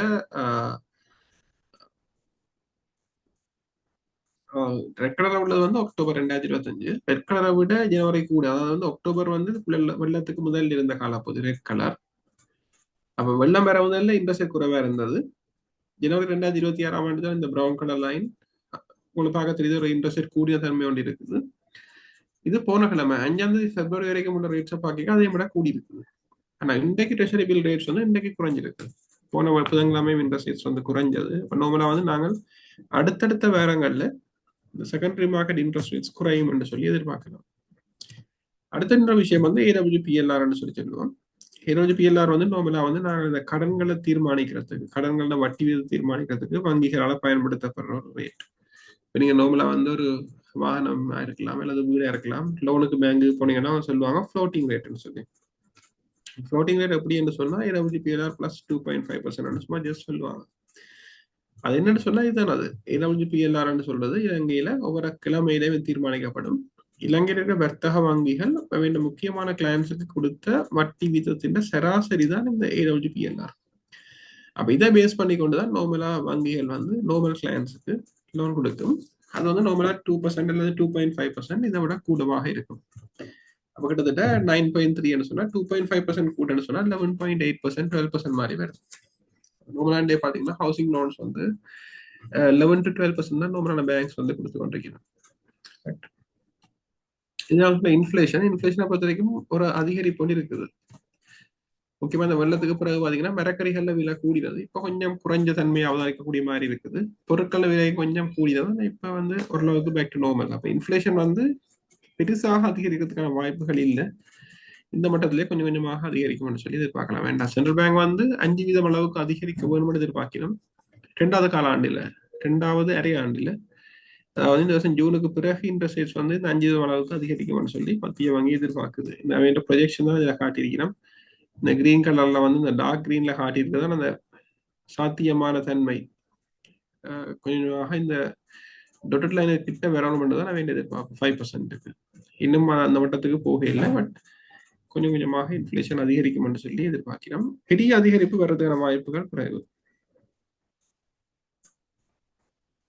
மற்றது டூரிசத்தை பொறுத்த வரைக்கும் ஜனவரி மாதம் 2,70,000 பேர் வந்திருக்கணும் நினைக்கணும். இப்ப லேட்டஸ்டா வந்து பிப்ரவரி மாசம் இந்த வரைக்கும் அல்லது மேபி இந்த வெள்ளிக்கிழமை அல்லது சனிக்கிழமை வரைக்கும் கிட்டத்தட்ட 1,00,000 பேர் வந்துட்டீங்கன்னா பிப்ரவரி மாதம் நல்ல ஒரு ஆரம்பத்துல தான் இருக்குது. இன்றைக்கு இப்ப நான் கொஞ்சம் நியூஸ் வந்து பார்த்தேன்னா மலிகமான்னு சொல்லப்படுற இடத்துல ஏற்கனவே மேரியட் ஹோட்டல் இருக்கு. அங்க வந்து தாஜ்ன்ற ஒரு ஹோட்டல் புதுசாக கட்ட போயிடும். இந்தியாண்ட தாஜ் ஹோட்டல்ஸ் வந்து இந்தியாவில மிக பிரபலம். இலங்கையிலையும் தாஜ் சமுத்திரா ஹோட்டல் இருக்கு. அது உங்களுக்கு தெரியும், அது கொஞ்சம் ஒரு பழைய ஹோட்டல் மாதிரி. இப்ப அதை சுத்தி நல்ல புது ஹோட்டல்ஸ் எல்லாம் வந்துட்டுது. ஐடிசி ஷாங்க்ரிலாண்ட் எல்லாம் வந்தா பிறகு இப்ப தாஜ் சமுத்திரா கொஞ்சம் பழைய ஹோட்டல் ஆகிட்டுது. அவங்க வந்து இப்ப இலங்கையின் தெற்கு பகுதியில புதுசா ஒரு ஹோட்டல் கட்டுறதுக்கு இன்வெஸ்ட் பண்ண போறாங்க. அப்ப இந்தியன் டூரிஸ்ட் இலங்கைக்கு வர்றது வந்து நம்பரையும் கூட்டுது. அடுத்து இந்தியாவில இப்ப ஹை ஸ்பெண்டிங் டூரிஸ்ட் இருக்கிறோம். அப்ப அதை டார்கெட் பண்ணி இந்தியன் கம்பெனிஸ் இலங்கையில முதலீடு செய்யுது. அப்ப இலங்கையின் புது முதலீடுகளும் வருது, டூரிசம் அதிகரிக்குது.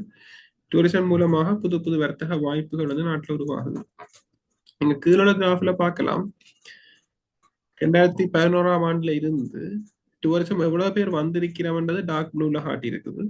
ஒரேஞ்சில காட்டுறது எவ்வளவு காசு எங்களுக்கு கிடைச்சிருக்குன்னு சொல்லி. அப்ப ஆகக்கூடியத வந்து 2.3 பில்லியன் டூரிஸ்ட் 2018 வரைக்குள்ள 4.3 பில்லியன் எங்களுக்கு வருமானம் கிடைச்சிருக்கு. அதுக்கு பிறகு ஒரு வீழ்ச்சி இப்ப கொஞ்சம் கொஞ்சமாக பிக்கப் பண்ணிக்கணும் வரைக்குள்ள இந்த வருஷம் 2025 2.3 பில்லியன், கிட்டத்தட்ட 2018 மட்டத்தோட கொஞ்சம் தான் கூட.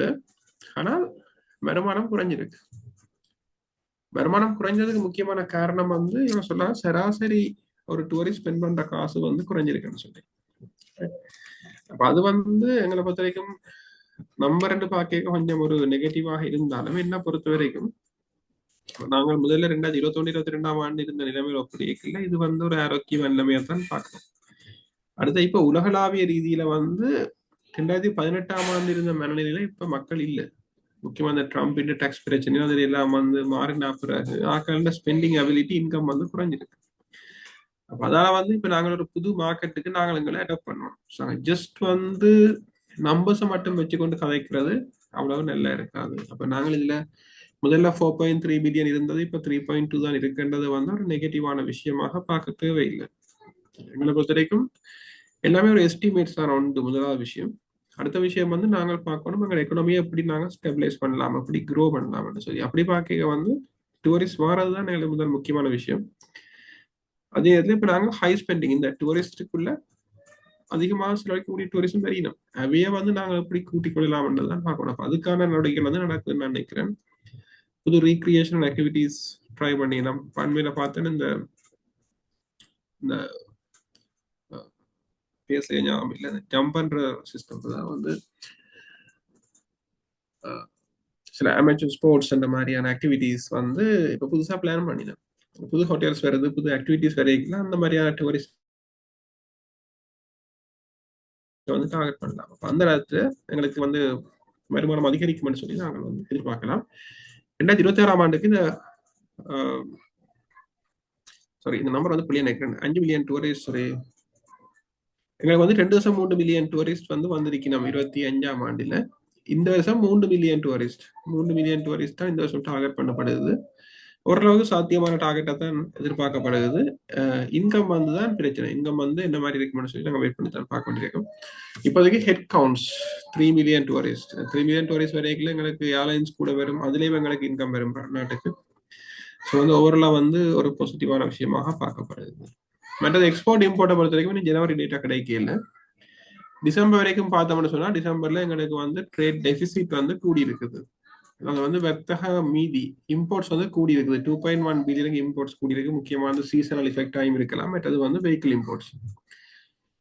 இம்போர்ட்ஸ் கூடினபடியாயும் அந்த இது வந்திருக்கலாம். ஏற்றுமதி வந்து டிசம்பர் ஒரு பிக்கப் இருக்குது. இந்த வெள்ளானத்தம் இருந்தாலும் எங்களுக்கு வந்து ஒரு பிக்கப் இருக்குது. பட் ஸ்டில் வந்து எங்களுக்கு வந்து டெபிசிட் வந்து கூடி இருக்குது. மற்ற பக்கம் பார்த்தோம்னு சொன்னா ஒர்க்கர்ஸ் ரெமிட்டன்ஸ் டிசம்பர்ல இலங்கை வரலாற்றுல ஆகக்கூடிய ரெமிட்டன்ஸ் 880 மில்லியன் கிட்டத்தட்ட வந்திருந்தது. டூரிசத்திலேயும் வந்து டிசம்பர் மாதத்தோட பிக்கப் பண்ணியிருந்தது. ஒர்க்கர்ஸ் ரெமிட்டன்ஸை பொறுத்த வரைக்கும் ஆகக்கூடின வந்து 879 மில்லியன் தான் எங்களோட வரலாற்றில் ஆகக்கூடின ஒரு மாதத்துல கிடைச்ச ரெமிட்டன்ஸ்.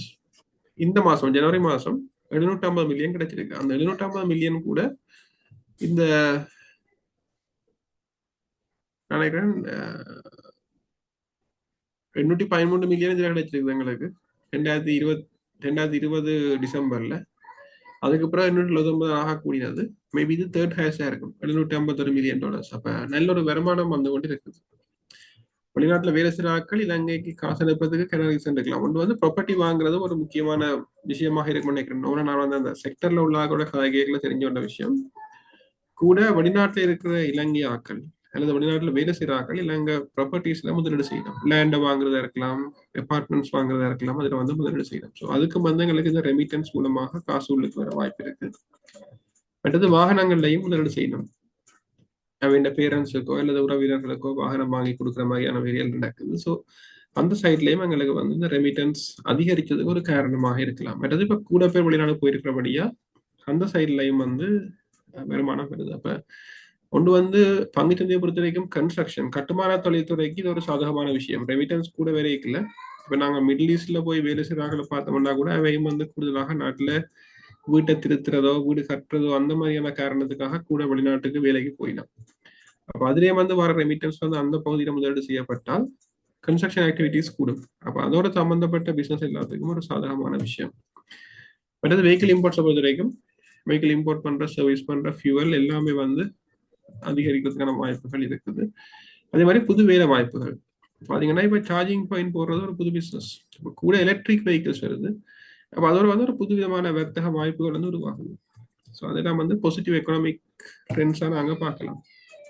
ரெமிட்டன்ஸை பொறுத்த வரைக்கும் 2025 ஆண்டுல ஆகக்கூடிய ரெமிட்டன்ஸ் வந்து 8 பில்லியன் ரெக்கார்ட் பண்ணப்பட்டிருக்குது. அது வந்து ஹிஸ்டரியில வந்து ஆகக்கூடிய ஒரு மாதத்துக்கான ரெமிட்டன்ஸாக சொல்றாங்க.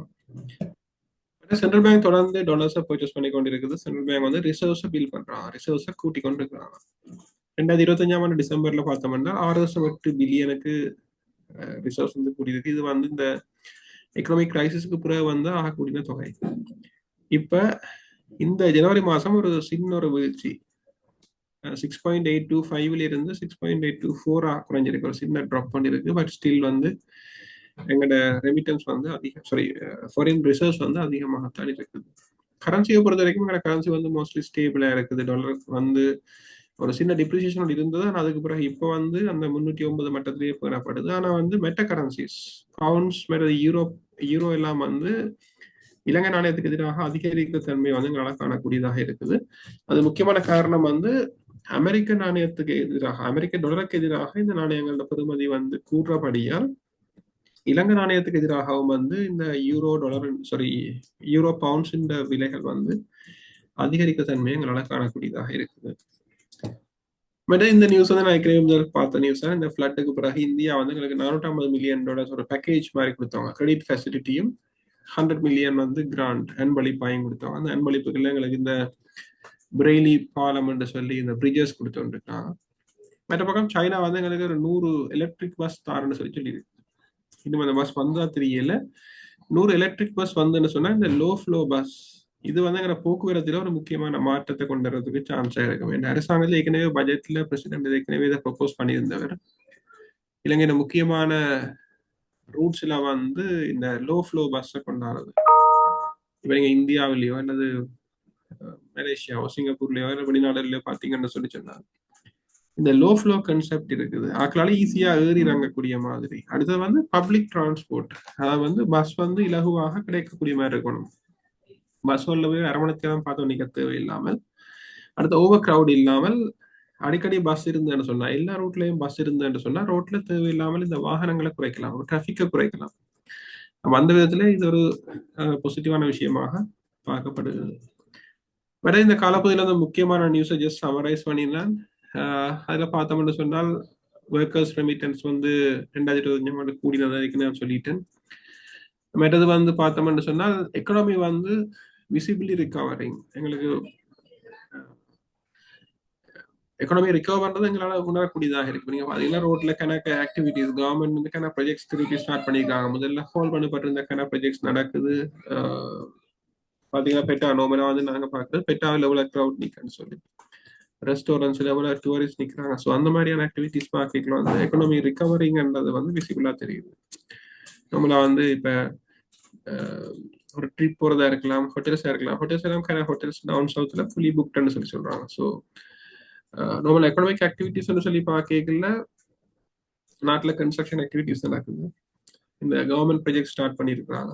டூரிஸ்ட் ஆக்டிவிட்டிஸ் இருக்குது. ஸோ அது ஜென்ரலி வந்து நாங்கள் எக்கனாமிக் ரிகவரின்னு சொல்லி பார்க்கலாம்.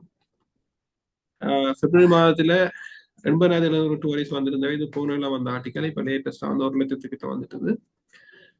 மெட்ட நியூஸ் பார்த்தோம்னு சொல்லி சொன்னால் சேம் நியூஸ் தான் ரிப்பீட் பண்ணப்பட்டது. சாரி. Okay right. ஸோ இதோட வந்து இந்த முக்கியமான டாபிக்ஸ் வந்து நிறைவுக்கு வருது. இதோட பார்த்தோம்னா அடுத்தது ரிசல்ட்ஸ். அதுக்கு முதல்ல உங்களோட கேள்வியை பார்த்துட்டு போகலாம்னு நினைக்கிறேன்.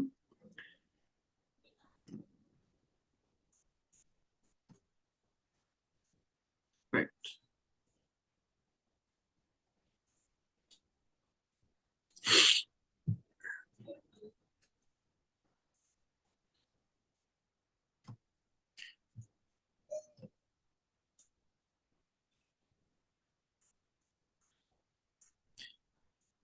இது ஒரு ஆள் கேட்டிருக்கீங்க வந்து insiders holding 93% is it a good sign கேட்டிருக்கீங்க. இன்சைடர்ஸ் அண்ட் இல்லை 93% சில கம்பெனி சில ஷேர்ஸ்ல வந்து பப்ளிக் ஃப்ளோட் இல்லை. நான் ரீசெண்டாக செக் பண்ணி பார்த்தேன். CALF ஒரு ஷேர் இருக்கு, டயலாக் ஃபைனான்ஸ். அந்த கம்பெனில 99.5% டைரக்ட் தான் வச்சிருக்காங்க. ஒரு 5% ஷேர்ஸ் தான் வெளியில இருக்கு. அப்படி இருந்தேன்னு சொன்னா அந்த ஷேர் பிரைஸ் கண்டவாட்டு கூடி குறையும். ஏன்னா அங்க லிக்யூரிட்டியே இல்லை. 0.5% ஷேர்ஸ் தான் வெளியில இருக்கு. அப்படி கன கம்பெனி எங்கிட்ட நாட்டிலே பங்கு இருக்குது ஏற்கனவே. சிலது வந்து பாத்தீங்கன்னா செகண்ட் போர்டுன்னு சொல்லி வச்சிருக்காங்க. இப்ப ஈவன் டிஸ்லரிஸ்ல கூட நினைக்கிறேன் 90 ஷேர்ஸ் வந்து மெல் ஸ்டார்ட் தான் இருக்கு. லெஸ் தேன் 10% தான் வெளியில இருக்கு. ரைட். அப்படி கணக்க கம்பெனிஸ் இருக்குது. ஸோ அதை வந்து இன்சைடர்ஸ்னு சொல்லிடாது. பட் அது இல்லிக்யூட் ஷேர்ஸ். அதை வந்து நாங்கள் அந்த ஷேர்ஸ்ல ட்ரேட் பண்ணி நாங்க தான் கவனமா இருக்கணும். நாங்க வாங்குற ஷேர் இந்த விலைக்கு பெறுமதியான்னு யோசிச்சு வாங்கணும். இல்லைன்னு சொன்னா மார்க்கெட் கிராஷ் ஆகிக்கல இன்வெஸ்ட் பண்ண காசு மட்டும் நட்டமா போயிடும். ஃபாரினர்ஸ் மார்க்கெட்ல இருந்து லீவ் பண்றது ஒரு நெகட்டிவான கருத்துன்னா இதுக்கு நான் சொல்லணும்னு சொன்னேன். லொக்கேல்ல பாத்தீங்கன்னா மொத்தம் நினைக்கிறேன் 14 பில்லியன் இன்வெஸ்ட்மெண்ட். அதுல அரவாசி காசு இந்தியா இன்வெஸ்ட் பண்ணினது. அது வந்து எங்க ஃபாரின் இன்ஃப்ளோ அவுட்ஃப்ளோல காட்டாது. நாங்க வந்து மார்க்கெட்ல நடக்கிற டிரான்சாக்சனை தான் பாக்குறோம். மார்க்கெட்ல நடந்தது 14 பில்லியன் நெட் அவுட்ஃப்ளோ. ஆனா இப்படி இந்த கேர்ன ஹவுஸ்ன்றதை வந்து ஒரு ஃபாரினர்ஸ் வாங்கியிருந்தேன். அதான் CPRT கம்பெனி ஃபாரின் இன்வெஸ்ட்மெண்ட் வந்தது. மற்றது வந்து நினைக்கிறேன் இன்னொரு கம்பெனியும் டேக் ஓவர் ஆனது. அந்த பேர் ஞாபகம் இல்லை. அதுவும் ஃபாரின் கம்பெனியோட வாங்கினது. அதை தவிர இப்ப அண்மையில வந்து ஒரு டிபெஞ்சர் கன்வெர்ட் பண்ணிடுவாங்க. நினைக்கிறேன் அமான டக்காஃபுல்ல இருக்கப்படும். அமான டக்காஃபுல் இன்சூரன்ஸா இல்லை அமான டக்காஃபுல் ஞாபகம் இல்லை. அதுலேயே வந்து முதல்ல ஒரு 5 இயர்ஸ்க்கு முதல் இஷ்யூ பண்ண ஒரு டிபெஞ்சரை வந்து ஷேரா கன்வெர்ட் பண்ணுவாங்க. அந்த டிபெஞ்சர்ல போட்ட காசு அந்த ஃபாரின் கம்பெனி வித்ட்ரோ பண்ண இல்லை, ஷேரா கன்வெர்ட் பண்ணிக்கலாம். போன வருஷம் ஜான் கீஸ்ல இன்வெஸ்ட் பண்ண காசை வந்து ஃபர்ஸ்ட் என்று சொல்லப்படுற கனடியன் கம்பெனி வந்து டிபெஞ்சர்ல இன்வெஸ்ட் பண்ணியிருந்தாங்க. அதை வந்து ஷேரா கன்வெர்ட் பண்ணியிருக்காங்க. ஸோ அதெல்லாம் வந்து ஃபாரின் இன்வெஸ்ட்மெண்ட் தான் பார்க்கணும். இப்ப அண்மையில கூட இப்ப நான் சொன்னேன், இப்ப இந்த சோஃப்ரஜிக் லைஃப் இன்சூரன்ஸ்ல வந்து ரெண்டு ஃபண்ட்ஸ் $7.5 மில்லியன், $15 மில்லியன். எங்கட ஹாஸ்ல வந்து கிட்டத்தட்ட 300 ரூபாண்டு வச்சுக்கொண்டோம்னா 310 ரூபாண்டு வச்சுக்கொண்டோம்னு சொன்னா கூட கிட்டத்தட்ட 31 பில்லியன் ரூபாய் கடனா கொடுத்துருக்கணும். அப்ப அதெல்லாம் இன்வெஸ்ட்மெண்டா தான் பார்க்கணும். அடுத்த நியூஸ் வந்து பார்த்தோன்னா வந்து இந்த ஜனவரி மாதத்துல இருந்து இந்த வரைக்கும் பார்க்கல கூட ஃபாரின் இன்வெஸ்ட்மெண்ட்ஸ் கவர்மெண்ட் செக்யூரிட்டிஸ்க்குலாம் வந்திருக்குது. அப்ப ஃபாரினர்ஸ் பங்கு சந்தையில வந்து ஷேர்ஸ் வாங்கித்தான் மார்க்கெட் அப் ஆகணும்னு இல்லை. நாட்டில் எக்கனாமி ஸ்ட்ராங்கா பாசிட்டிவா இருந்ததுன்னு சொன்னா ஆட்டோமேட்டிக்கா பங்கு சந்தை அப் ஆகும். ஏன்னா இலங்கை முதலீட்டாளர்களே அதுல முதலீடு செய்யணும். ஏன்னா இலங்கை பங்கு சந்தையில உங்களுக்கு தெரியுமா தெரியல, கிட்டத்தட்ட ஒரு ஆக்டிவா இன்வெஸ்ட் பண்றாங்கன்னு ஒரு 1,00,000 பேர் கூட இருக்காது. இலங்கையில மொத்த பாப்புலேஷன் 21 மில்லியன் பேர். அதுல ஒரு 1,00,000 பேர் கூட ஆக்டிவா பங்கு சந்தையில இல்லை. அப்ப இன்னும் கூட பேர் வெளியே இருக்கணும். அவே வந்து பங்கு சந்தையில முதலீடு செய்தாலே பங்கு சந்தை எவ்வளவு முன்னேற்றம் வந்துடும். அடுத்தவங்களுக்கு லிஸ்டட் கம்பெனிஸ் காணும், அதுங்களுக்கு புது கம்பெனிஸ் வரணும். மற்ற நாடுகள் ஒப்படைக்கல இலங்கையில் உள்ள கம்பெனிகளுக்கு இப்ப இன்னும் நினைக்கிறேன் 290 கம்பெனி தான் இருக்கு. ஸோ நம்பர் ஆஃப் கம்பெனிஸ் வந்து குறைவு. கம்பெனிஸ் கூடிச்சுன்னு சொன்னா கணக்கு தெரிவுகள் வரும், ஒப்பிட்டு வாங்கலாம். ஸோ வந்து இன்னும் கூட முதலீட்டாளர்கள் வர்றதுக்கான வாய்ப்பு இருக்கு. ஃபாரின் இன்வெஸ்ட் வர்றதுக்கான வாய்ப்புகள் இருக்குது. எங்களோட ரேட்டிங் வந்து நான் பார்த்துருக்கேன். இன்னும் ரேட்டிங் வந்து BBB+ தான் இருக்கு. அது வந்து BB+ அப்படி கூடிச்சுன்னு சொன்னா ஃபாரின் ஃபண்ட்ஸ் இன்னும் கூட வரும். வேண்டாம் BBB+ இருக்கே கூட ஃபாரின் ஃபண்ட்ஸ் இலங்கையில இன்வெஸ்ட் பண்ண இல்லாத அப்படி ஒரு பிரச்சனை இருக்கு.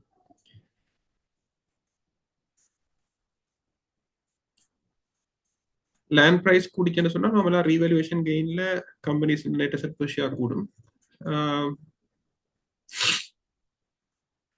லோ லிக்விடிட்டி ஷேர்ஸ்ல இன்வெஸ்ட் பண்ணிக்க நினைக்கிறேன் சொன்னேன். லோ லிக்விட் அதாவது வந்து பப்ளிக் ஃப்ளோட் இல்லாத கம்பெனிஸ்ல இன்வெஸ்ட் பண்ணிக்க நீங்க பார்க்கணும் நீங்க வாங்குற விலைக்கு அந்த கம்பெனி பெறுமதியான்னு சொல்லி. உதாரணத்துக்கு நான் சொன்னேன் இப்ப இந்த கேர்னஹாஸ் சொல்ல போற CPRT என்ற ஷேர் மைனஸ் அசெட்ஸ் அது 2000 ட்ரேட் பண்ணது ரீசனானவே இல்லை. இப்ப மற்றது வந்து இந்த யோகாக அது நம்ம சொன்னான் ₹1 ₹1.50 இருக்கு ஏர்னிங்ஸ் இல்லாத ஒரு கம்பெனி 18 ட்ரேட் பண்ணணும் தேவையில்லை. ஸோ அது இல்லாம வந்து அந்த இல்லிக்யூட் என்ற காரணத்துக்காக தான் விலை கூடுது. ஸோ அதை வந்து கேர்ஃபுல்லா இருக்கணும். அந்த ப்ரைஸ் வந்து வேர்த்தானே யோசிக்கணும். ரைட் எல்லாரும் அந்த மாதிரி கேள்வி கேட்குறீங்க. ஸோ நான் அந்த கேள்வி எல்லாத்தையும் ரிப்பீட் பண்ண இல்லை.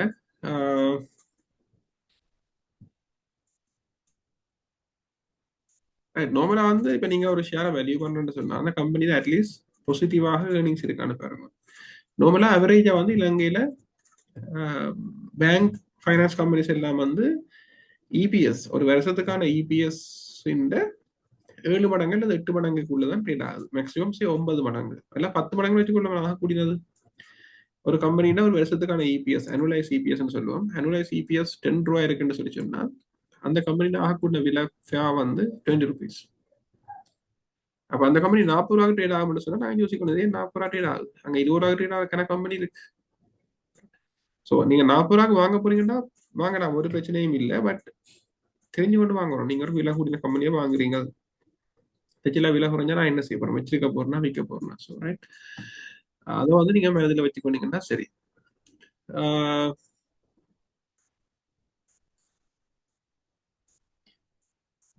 மிஸ்ஸிங் அங்கே அந்த மாதிரி EPS மாதிரி நெட் அசெட் பெர் ஷேரையும் பார்க்கலாம். நெட் அசெட் பெர் ஷேரை போல நம்மளா 2 மடங்கு சில கம்பெனி ட்ரேட் ஆகும். நம்மளா கூட டிவிடெண்ட் பே பண்ற கம்பெனிஸ் வந்து மேபி 5-6 மடங்கும் கூடும். ஆனா 10 மடங்குல ட்ரேட் ஆகிற வாய்ப்புகள் வந்து குறைவு. அப்படின்னா 100% டிவிடெண்ட் பே பண்ற இல்லை எஸ்டாப்ளிஷ் பண்ண கம்பெனி டொபாக்கோ மாதிரி கம்பெனி வந்து நெட் அசெட் வந்து மேபி நினைக்கிறேன் டொபாக்கோ நெட் அசெட் வந்து ₹50 இருக்கணும். 2000 சொன்னோம்னா கிட்டத்தட்ட இந்த ₹50 ஷேர் 2000 40 மடங்கு கிட்ட வருது கிட்டத்தட்ட. யா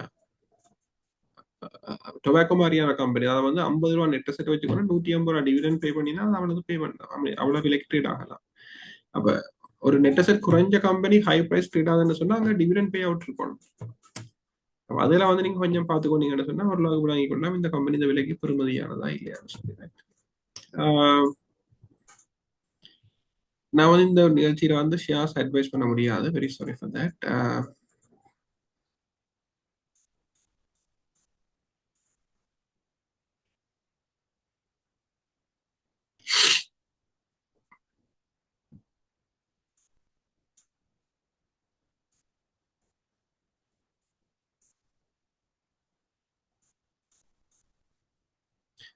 இந்த வந்து ரிச்சர்ட் பீரிஸ்ல சப்டிவிஷன் பெருமான்னு சொல்லி அது எனக்கு தெரியாது. அப்படி ஒரு எனக்கு கேள்விப்படையில ஒன்றுமே. பட் கோல்ட் பிரைஸ் ஹையா இருக்கு, மார்க்கெட் பிரைஸ் ஹைன்னு சொல்றீங்க. கோல்ட் பிரைஸுக்கு இலங்கை பங்கு சந்தைக்கு எந்த சம்பந்தம் இல்லை. இலங்கை பங்கு சந்தையில கோல்டோட டிரெக்டா சம்பந்தப்பட்ட கம்பெனி ஒன்றும் இல்லை. ஃபைனான்ஸ் கம்பெனிஸ் மட்டும்தான் இருக்குது.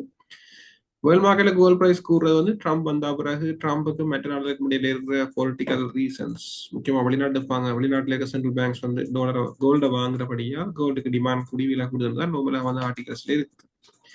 அதுக்கு வெங்கட பங்கு சந்தைக்கும் நேரடியான தொடர்புகள் இல்லை. பட் வந்து இது டாலர்ல வர சில பெரிய டாபிக், இதை பற்றி கதைச்சோம்னா இன்றைக்கு ஒரு 1.5 மணி நேரம் கதைக்க வேண்டியிருக்கும். ஸோ நான் ஜஸ்ட் அப்படியே ஸ்டாப் பண்றேன்.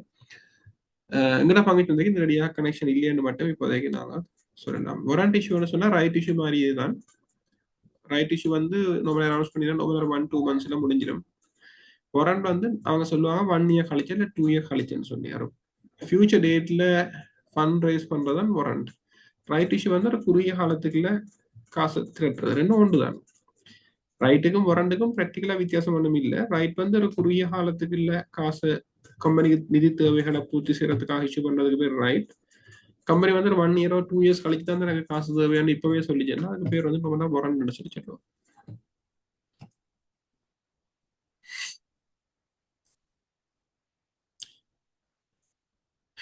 if a good share moves in a sideways for long time, is it good sign for a future up and கேட்டிருக்கீங்க. அந்த கம்பெனி வந்து குட் ஷேர்ன்றதுக்கு அந்த கம்பெனியோட ஏர்னிங்ஸ் வந்து க்ரோ பண்ணிச்சுன்னு சொன்னால் அல்லது க்ரோ பண்றதுக்கான வாய்ப்புகள் இருந்தால் அது பாசிட்டிவ். ஏர்னிங்ஸ் க்ரோ பண்ணாட்டி அது பாசிட்டிவ் இல்லை. இந்த இயர் எதுவும் ஐபிஓஸ் எதாவது கேட்குறீங்க? ஐபிஓஸ் வருதுன்னு சொல்லி சொல்றாங்க. எனக்கு இன்னும் சரியான டீட்டெயில்ஸ் கிடைக்கல.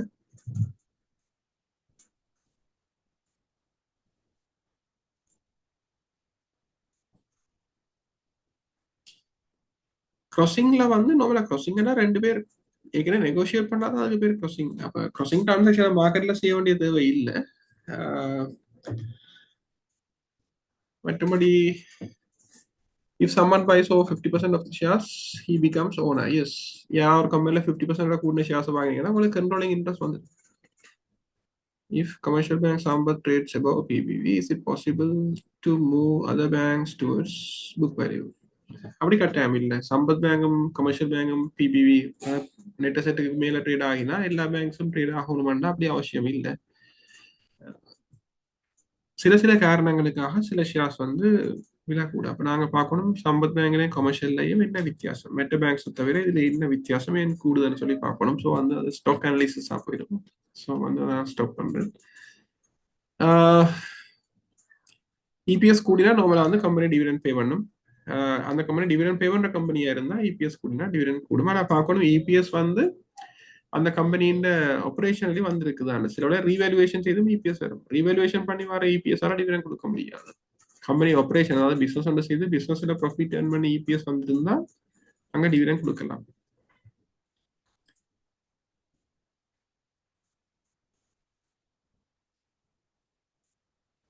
எங்களுக்கு ட்ரேட் டெபிசிட் கூடுறதால பிரச்சனை இல்லை. ஏன்னு சொன்னா எங்களுக்கு ட்ரேட் டெபிசிட் கூட எங்களுக்கு ரெமிட்டன்ஸ் கூட வருது.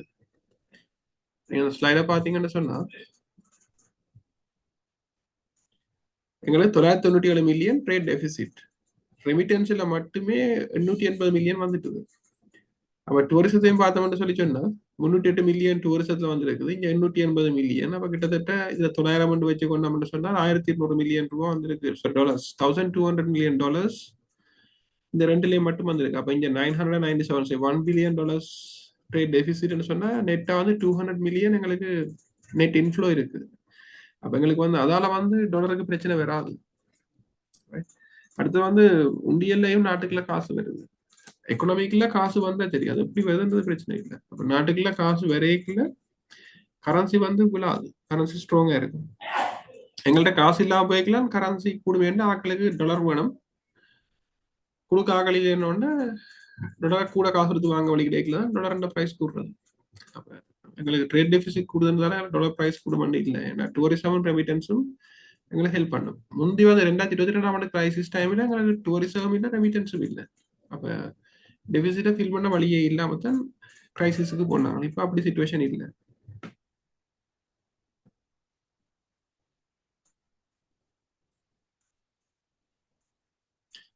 ஒரு கம்பெனி டீலீஸ் பண்ணிக்கல, கம்பெனி எப்படி அந்த டீலீசிங் ஆஃபரை வந்து தீர்மானிக்கன்னு கேட்டிருக்கீங்க. அது வந்து போர்ட் ஆஃப் டைரக்டர்ஸும் அந்த டீலீஸ் பண்ற ஆக்கள் தான் அதை தீர்மானிக்கிறது. அவங்களோட எக்ஸ்ட்ரா ஜெனரல் மீட்டிங் வைப்பாங்க. அந்த மீட்டிங்ல வந்து உங்களுக்கு அந்த பிரைஸ் வந்து குறைவான்னு வச்சிங்கன்னு சொன்னா அதில் போய் ஆர்கியூ பண்ணலாம். ஓட்டிங்ல தான் போகும். நல்ல கம்பெனி வந்து டீலீஸ் பண்ணிக்க அப்படியும் வந்து மார்க்கெட் பிரைஸோட கூடின ஒரு ஃபேர் பிரைஸ் தான் கொடுக்குறவங்க இது வரைக்கும். அந்த பிரைஸ் வந்து நாங்க தீர்மானிக்க இயலாது. பட் நாங்க வந்து விரும்பினால் அதுக்கு ஆட்சேபனை தெரிவிக்கலாம், இந்த பிரைஸ் வந்து சரியில்லைன்னு சொல்லி மீட்டிங்ல போய் சொல்லலாம். ரெவென்யூ குரோத்தை விட ப்ராஃபிட் குரோத் அதிகமாக இருக்க வேண்டுமா? ரெவென்யூ குரோத்தை விட ப்ராஃபிட் குரோத் அதிகமாக இருக்க வேண்டுமா? அப்படி கட்டாயம் இல்லை. சில விட ரெவென்யூ குரோத் கூடவே இருக்கும், கிராஸ் ப்ராஃபிட் குறைவா இருக்கும், ப்ராஃபிட் குறைவா இருக்கும். அப்படி சான்ஸ் இருக்கு. ரெவென்யூ குரோ பண்ணும், ப்ராஃபிட் குரோ பண்ணாது, கட்டாயம் வேண்டி இல்லை, இருந்தால் எல்லாம்.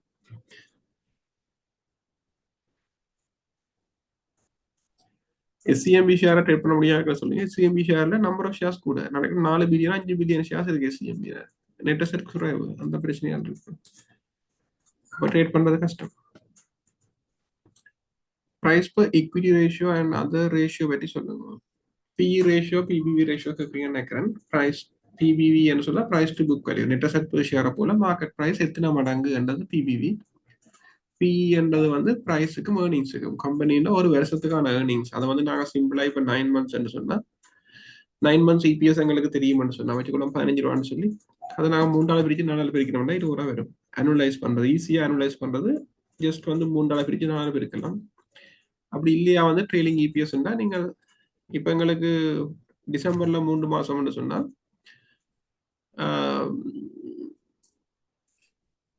ஏப்ரல் 1 டிசம்பர் வரைக்கும் தான் எங்களுக்கு வருது.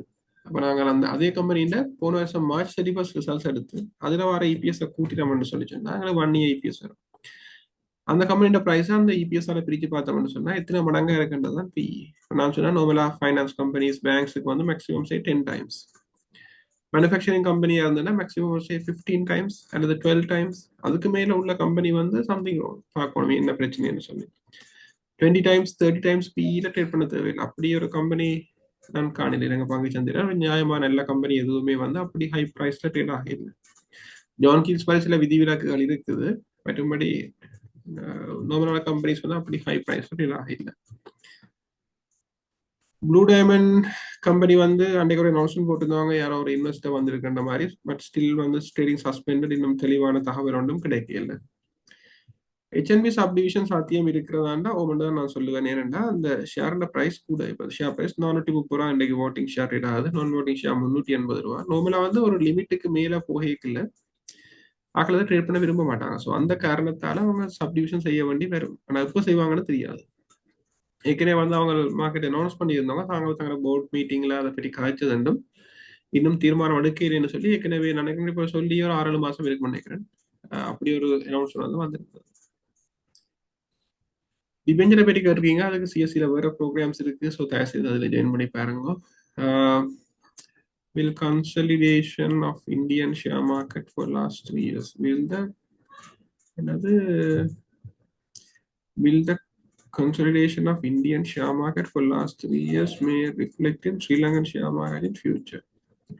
எனக்கு இந்தியன் ஷேர் மார்க்கெட்டை பற்றி பெருசாக அவ்வளவு அனுபவம் இல்லை. ஆனா இந்தியன் ஷேர் மார்க்கெட் அப்பாரணமே தான் நான் பார்த்தேன் தெரியல.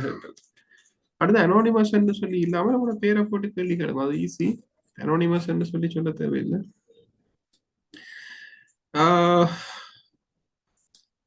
Before buy a share, which ratio would factor should evaluate company? Just on the balance sheet, sorry, PE, PBV மட்டுமாவது அட்லீஸ்ட் பாருங்க.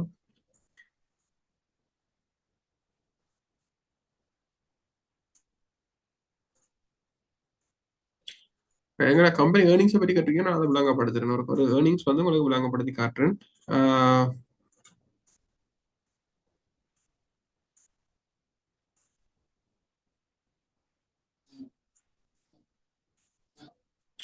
Why there are no significant increase in the share price of financial sector counters despite a good earnings report? அதே தான், same தான்.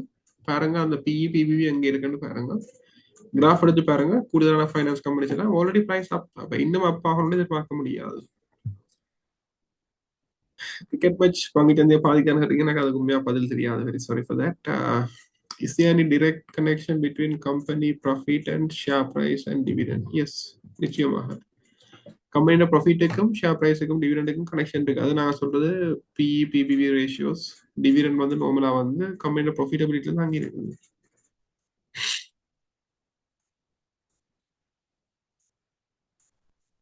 Central bank கவனம் வந்து தெளிவா சொல்லி இருக்கிறார். 2022ஆம் ஆண்டு எங்களுக்கு கடன் மீளளிக்கிறது வந்து ஒரு பெரிய பிரச்சனையா இருக்காதுன்னு சொல்லி. ஸோ அதை பற்றி பெருசாக நாங்கள் worry பண்ண தேவையில்லை. ஏற்கனவே நான் அதை பற்றி விளங்கப்படுத்திட்டேன். எங்களுக்கு வந்து ரெமிட்டன்ஸ் எக்கனாமி ஸ்ட்ராங்கா இருந்ததுன்னு சொன்னா கடன் மீள செலுத்துறது ஒரு பெரிய பிரச்சனை இல்லை.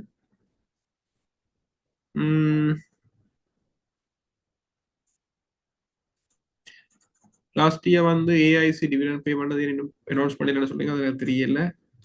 அவங்க வந்து ஒரு தெளிவான பேட்டர்ன் இல்லை. அவங்க எல்லாம் டிவிடெண்ட் பே பண்ணுவாங்க. ஸோ இப்போ நார்மலாக கமர்ஷியல் பேங்க்டா சம்பத் பேங்க்டா எங்களுக்கு தெரியும் ஒவ்வொரு வருஷமும் பிப்ரவரி மாதத்துல அந்த அனௌன்ஸ்மெண்ட் வரும்.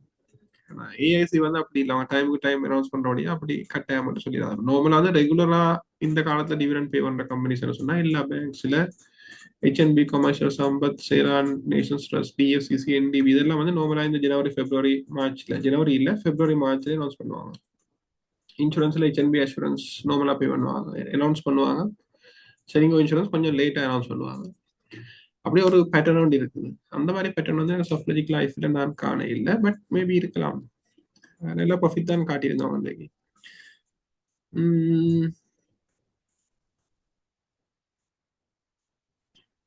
சிஎஸ்சி வந்து ட்ரேடிங் ஃபீஸை குறைக்குமான்னு கேட்டீங்க. அது வந்து இப்போதைக்கு சாத்தியம் குறைவாக நினைக்கிறேன். முதலே சொன்ன மாதிரி 1,00,000 பேர் தான் பங்குச்சந்தை இருக்கணும். ஸோ வந்து அந்த நம்பர்ஸ் கூடைக்குள்ள வந்து நிச்சயமா நான் நினைக்கிறேன் அந்த காஸ்ட் ஆஃப் டிரான்சாக்ஷன் வந்து குறையும்.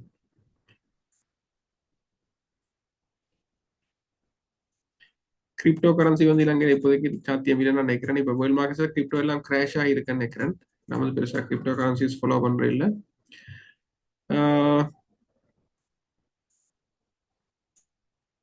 கொட்டகல பிளான்டேஷன் அனௌன்ஸ்மெண்ட் பற்றி கேட்குறீங்க. கொட்டகல பிளான்டேஷன்ல அனௌன்ஸ்மெண்ட் வந்து ஹோட்டல் ஷேரை விற்கணும்னு சொல்லி அது inter group transaction. Kotagala plantation வந்து அவங்க ஒரு ஒரு அந்த குரூப்ல வர ஹோட்டல்ல இன்வெஸ்ட் பண்ணியிருந்தோம். அந்த அது 1 இயர்ல அந்த காசு கிடைக்க அடுத்த பிரச்சனை. அந்த காசு வச்சு என்ன செய்ய போறாங்கன்னு சொல்லி இல்லை. அனௌன்ஸ்மெண்ட் போட்டிருந்தாங்க. கொட்டகல பிளான்டேஷன் வந்து அவைட் இருக்க ஒரு ஹோட்டல் ஷேர்ஸ், அதாவது வந்து சிஎஃப்எல்பி குரூப்புக்கு உட்பட்ட ஒரு ஹோட்டல் ஷேர்ஸ் கொஞ்சம் இந்த கொட்டகல பிளான்டேஷன் இருக்குது. அதை வந்து அவங்க அந்த குரூப் கம்பெனிக்கு விற்கிறாங்க. அதன் மூலமாக ஒரு $200 மில்லியன் ருபீஸ் இருக்கணும். 200 மில்லியன் ருபீஸ் கிட்ட கொட்டகல பிளான்டேஷனுக்கு கிடைக்கும். அந்த காசை என்ன செய்ய போறோம்னு சொல்ல இல்லை. If a companies dividend yield டிவைன்றது டிவிடெண்ட் ஈல்டுன்னு நான் நினைக்கிறேன் 10 இருந்தால், டிவிடெண்ட் ஈல்டு வந்து 10% இருந்தால் நல்ல கம்பெனி. இந்த மார்க்கெட்ல 10% டிவிடெண்ட் ஈல்டு உள்ள கம்பெனி இருக்குன்னு நான் நினைக்கல. அப்படி இருந்தா அந்த டிவிடெண்ட் இன்னொரு விஷயம் பார்க்கணும். ஒன் ஆஃப் டிவிடெண்ட் இருக்கக்கூடாது. அந்த டிவிடெண்ட் வந்து தொடர்ந்து ஒரு நெக்ஸ்ட் 2 to 5 இயர்ஸ்க்கு பே பண்ணக்கூடிய மாதிரி இருக்கும். அப்பதான் அது யோசனை. ஜஸ்ட் லாஸ்ட் இயர் பே பண்ணன்றதுக்காக இந்த வருஷம் அதே டிவிடெண்ட் எதிர்பார்க்க முடியாது. அப்படி கம்பெனியோட ஏர்னிங் ஸ்ட்ராங்கா இருந்ததுன்னா நிச்சயமா அந்த கம்பெனி டிவிடெண்ட் ஈல்ட் 10%ல இப்ப இருந்தா நிச்சயமா தான் அண்டர் வேல்யூவான கம்பெனின்னு சொல்லலாம். தெளிவா நான் சொல்றேன்.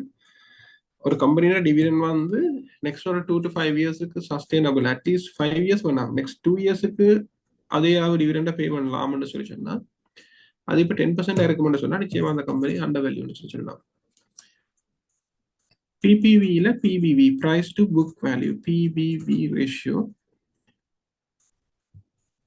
நீங்க கூகுள் சர்ச் பண்ணி பாருங்க. பிபிவி பிரைஸ் டு புக் வேல்யூன்னு சொல்லுவோம். நெட் அசெட் per share இருக்கும் மார்க்கெட் பிரைஸுக்கு உள்ள ratio. If a company is dividend yield 10%, but if the company face earnings loss in this year, that's a problem. கம்பெனியோட போன வருஷம் 10% yield கொடுத்துருக்கலாம், இந்த வருஷம் earnings குறைஞ்சா இந்த வருஷம் டிவிடெண்ட் பே பண்ண முடியாது. ஸோ அங்கே லாஸ்ட். ரைட், குயிக்காக வந்து earnings கொஞ்சம் பார்ப்போம்.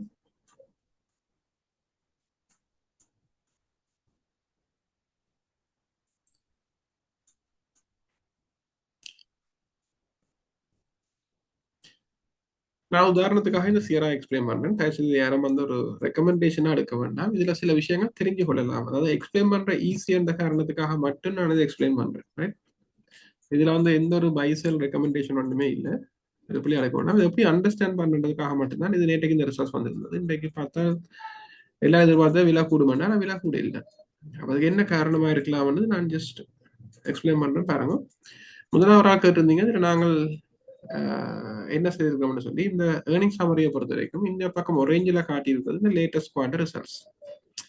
டிசம்பர் மாதம் முடிவடைஞ்ச காலாண்டுக்குரிய ரிசல்ட்ஸ் இந்த ஆரஞ்சு கலர்ல காட்டியிருக்குது. அப்ப இதுல பாத்தீங்கன்னா revenue, cost of sales, gross profit, GP margin எல்லாம் மார்க் பண்ணியிருக்கிறோம். அப்ப இந்த காலாண்டை பொறுத்த வரைக்கும் பார்த்தோம்னா ரெவென்யூ வந்து போன வருஷத்தோட ஒப்படைக்கல, போன வருஷம் இதே காலாண்டோட ஒப்படைக்கல 51% வளர்ச்சி அடைஞ்சிருக்குது. காஸ்ட் வந்து 59% கூடி இருக்குது. கிராஸ் ப்ராஃபிட் 29% கூடி இருக்குது. அப்ப ஜிபி மார்ஜின் சொல்லி இருக்கு, கிராஸ் ப்ராஃபிட் மார்ஜின் சொல்லி சொல்லுவோம். அது வந்து போன வருஷத்தோட இந்த வருஷம் குறைஞ்சிருக்குது. இந்த கம்பெனியோட ரெவென்யூ கூடினாலும் கிராஸ் ப்ராஃபிட் மார்ஜின் வந்து குறைஞ்சிருக்குது. அப்படி நாங்க கீழே பார்த்தோம்னு சொன்னா காஸ்ட் எல்லாம் வந்து கொஞ்சம் கொஞ்சம் கூடித்தான் இருக்குது. ஃபைனான்ஸ் காஸ்ட் வந்து குறைஞ்சிருக்குது. அப்படியே பார்த்தோம்னு சொன்னா ப்ராஃபிட் பிஃபோர் டேக்ஸ், வரிக்கு முந்தின லாபம் வந்து 48% கூடி இருக்குது. டேக்ஸ் வந்து குறைஞ்சிருக்குது. ப்ராஃபிட்டை பொறுத்த வரைக்கும் பார்த்தோம்னு சொன்னா 714 மில்லியன் ரூபாய் ப்ராஃபிட் காட்டியிருக்கணும். ரைட், இது வந்து இந்த ஒயிட் கலர்ல உள்ளது என்னன்னு சொன்னால் இதுக்கு முதல் குவார்டர் செப்டம்பர் குவார்டர்ல என்ன நடந்ததுன்றதுதான் இந்த ஒயிட் கலர்ல காட்டி இருக்கிறது. அப்ப இந்த பிங்க் கலர்ல காட்டி இருக்கிறது இந்த இந்த லேட்டஸ்டா உள்ள டிசம்பரோட செப்டம்பரை கம்பேர் பண்ணினா எப்படி இருக்குன்றது. ரெவென்யூ 7% குறைஞ்சிருக்குது. கிராஸ் ப்ராஃபிட் செப்டம்பரோட ஒப்படைக்கல டிசம்பர்ல 26% குறைஞ்சிருக்கு. 1.4 பில்லியன்ல இருந்து 1.3 குறைஞ்சிட்டு. ஜிபி மார்ஜின் 30ல இருந்தது 24க்கு குறைஞ்சிட்டது. ஜிபி மார்ஜின் குறைஞ்சிருக்குது. ப்ராஃபிட் வந்து செப்டம்பர் மாதம் 950 மில்லியன் காட்டியிருக்கிறோம். இந்த முறை 714 மில்லியன் தான் காட்டியிருக்கிறோம். 25% குறைஞ்சிருக்குது. 9 மந்த்ஸுக்கு பார்த்தோம்னு சொல்லி சொன்னால் இயர் ஆன் இயர் போன வருஷம் 9 மாதத்தோட இந்த வருஷம் 9 மாதத்தை ஒப்பிட்டு பார்த்தோம்னு சொன்னால் ப்ராஃபிட் வந்து 105% கிட்டத்தட்ட டபுள் பண்ணி இருக்குது. அப்ப ஜஸ்ட் நாங்க பார்த்தோம்னு சொன்னால் ப்ராஃபிட் டபுள் பண்ணி இருக்குது, ரெவென்யூ கூடி இருக்குது, கம்பெனி நல்லா பெர்ஃபார்ம் பண்ணி இருக்குது. ஆனா ஷேர் பிரைஸ் கூட இல்லை. ரைட். அப்ப நெட் அசெட் பெர் ஷேர் பாத்தீங்கன்னு சொன்னா ரூ. 3.80 இபிஎஸ் பொறுத்த வரைக்கும் ரூ. 3.88 9 மாதத்துல செதுக்கிறோம். லாஸ்ட் குவார்டர் ரூ. 30 நாங்க வந்து பார்த்தோம்னு சொன்னா கிட்டத்தட்ட ஒரு ரூ. 4.50 கிட்ட செய்ய சான்ஸ் இருக்கு. சாரி, ரூ. 5 கிட்ட செய்ய சான்ஸ் இருக்கு. அப்ப ரூ. 5 செய்தால் இபிஎஸ் வந்தால் ரூ. 51 கிட்ட வரலாம். ஏன்னா 10 டைம்ஸ் பிஇ பார்த்தோம்னா ஷேர் பிரைஸ் கிட்டத்தட்ட 50 கிட்ட வர வேணும். ஆனா 36ல தான் நிக்குது, கூட இல்லை. அதுல ஒரு விஷயம் பார்த்தோம்னா நெட் அசெட் பெர் ஷேர் ரூ. 15 தான் இருக்குது. நெட் அசெட் பெர் ஷேரோட பாக்கிக்கல டபுளோட கொஞ்சம் கூட ட்ரேட் ஆகுது. நெட் அசெட்டை போல 2 மடங்கை விட கொஞ்சம் கூடவாக ட்ரேட் ஆகுது. அது ஒரு பெரிய பிரச்சனை இல்லை உண்மையா. அப்ப இதுல என்ன விஷயம் நாங்க பார்க்கணும்னு சொன்னா ரிசீவபிள்ஸ் 6.1 பில்லியன் ரூபாய் அவைக்கு வருமானம் பெற வேண்டி கிடக்கு. ரிசீவபிள்ஸ் சொன்னா நார்மலா உங்களுக்கு தெரியும், கம்பெனி எல்லாம் சாமான கடனுக்கு தான் விற்கிறது. அப்ப கடனுக்கு வித்தால் சேல்ல போட்டுவிடும், அதாவது வந்து ரெவென்யூல எடுத்துருவினோம். வரவுகள் என்னதுல மார்க் பண்ணிருப்பினோம். ரெவென்யூ சாரி என்ன சொல்றது தமிழ்ல எனக்கு சொல்ல தெரியல. ட்ரேட் ரிசீவபிள்ஸ், ட்ரேட் வந்து முடிஞ்சது, ட்ரேட் ரிசீவபிள்ஸ்ல காட்டுவிடும். அப்ப பாத்தீங்கன்னா இந்த குவார்டருக்கு மொத்த ரெவென்யூ வந்து 4.2 பில்லியன். ஆனா அவைக்கு வர வேண்டிய காசு 6.1 பில்லியன். அப்படின்னா என்ன அர்த்தம்? போன குவார்டர்ல செய்த சேல்ஸுக்கு இன்னும் காசு வர இல்லைன்னு அர்த்தம். அதை விட அவன் ரிலேட்டட் கம்பெனிஸ்ல வந்து 5.5 பில்லியன் 5.6 பில்லியன் வர கிடக்கு. அப்ப இது ரெண்டும் சேர்த்து கூட்டி பார்த்தோம்னா இந்த வருஷம் 31 மார்ச்ல வந்து மொத்தமா வர இருந்த காசு வந்து 4.7 பில்லியன். இப்ப பார்த்தோம்னா கிட்டத்தட்ட 12 பில்லியன் ரூபாய் வர வேண்டி கிடக்கு.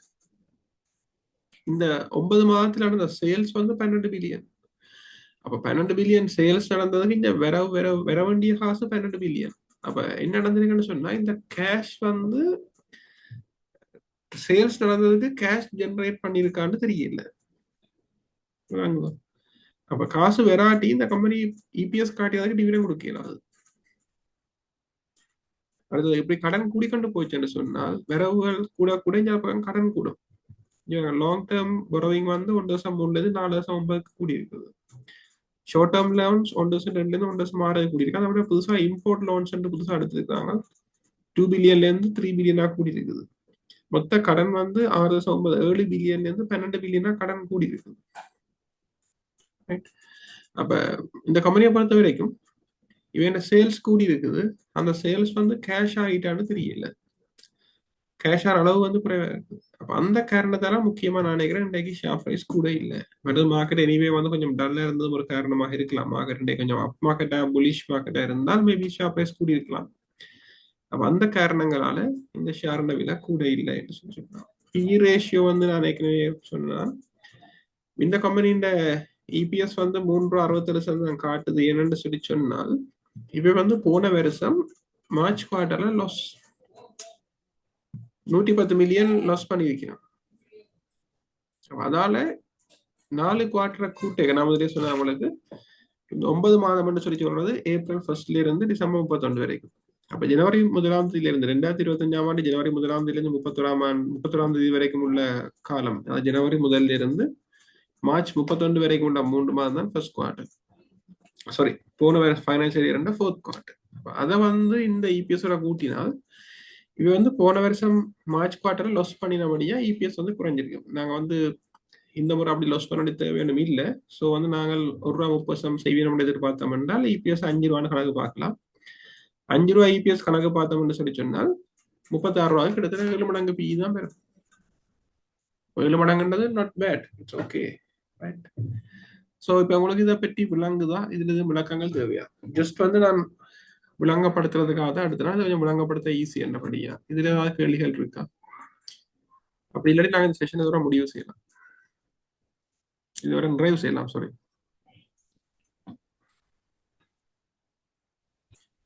விசா நான் நினைக்கிறேன் 8 மணி எங்களுடைய இந்த மாதாந்த மார்க்கெட் அனாலிசிஸ் ப்ரோக்ராம் 1 மணி நேரம் தான் நாங்கள் மட்டுப்படுத்தப்பட்டிருந்தோம். ஆனால் கிட்டத்தட்ட 1.5 மணி நேரம் தாண்டி இது சென்று கொண்டிருக்கிறது. அஹ், ஆகவே நான் இதை நிறைவுக்கு கொண்டு வர வேண்டும் என்று நினைக்கின்றேன். 2-3 கேள்விகள் வந்திருக்கின்ற விசாகன். இதை எங்க எடுக்கலாம்னு கேட்டீங்க, இந்த வாட்ஸ்அப் சேனலை ஃபாலோ பண்ணீங்கன்னா எடுக்கலாம். நான் வாட்ஸ்அப் சேனல் லிங்க் இதில் காட்டுறேன்.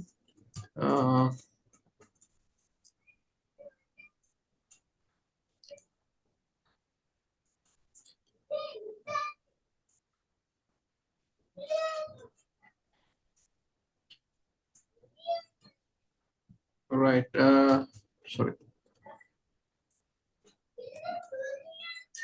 இந்த கியூஆர் கோடை ஸ்கேன் பண்ணி பாருங்க. இந்த கியூஆர் கோட்ல வந்து வாட்ஸ்அப் சேனல் லிங்க் இருக்கு. இதில் ஜாயின் பண்ணீங்கன்னா வாட்ஸ்அப் சேனல்ல இது எல்லாமே பப்ளிஷ் பண்ணிக்கலாம். கூகுள் டிரைவ்ல எல்லாத்தையும் எடுக்கலாம். எல்லா பிடிஎஃப் டாக்குமெண்ட்ஸும் கூகுள் டிரைவ்ல போட்டிருக்கோம். Okay, so right. ஓகே, நன்றி சார்.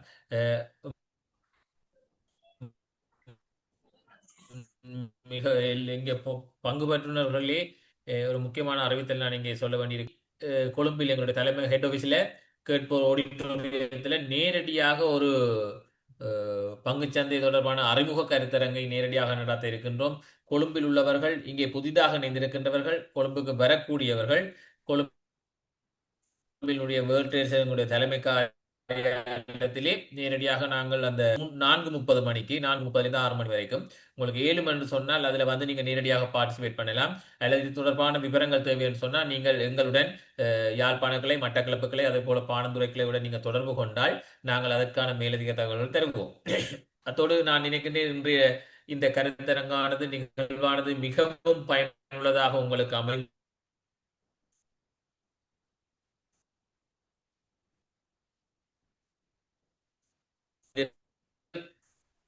பங்குச்சந்தையினுடைய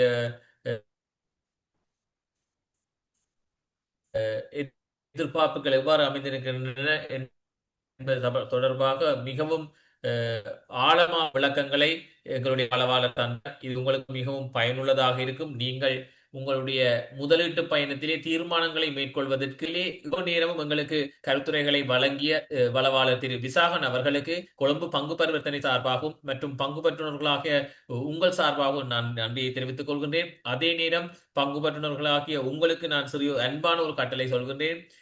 தயவு செய்து நீங்கள் எங்களுக்கு அந்த பின்னூட்டல் படை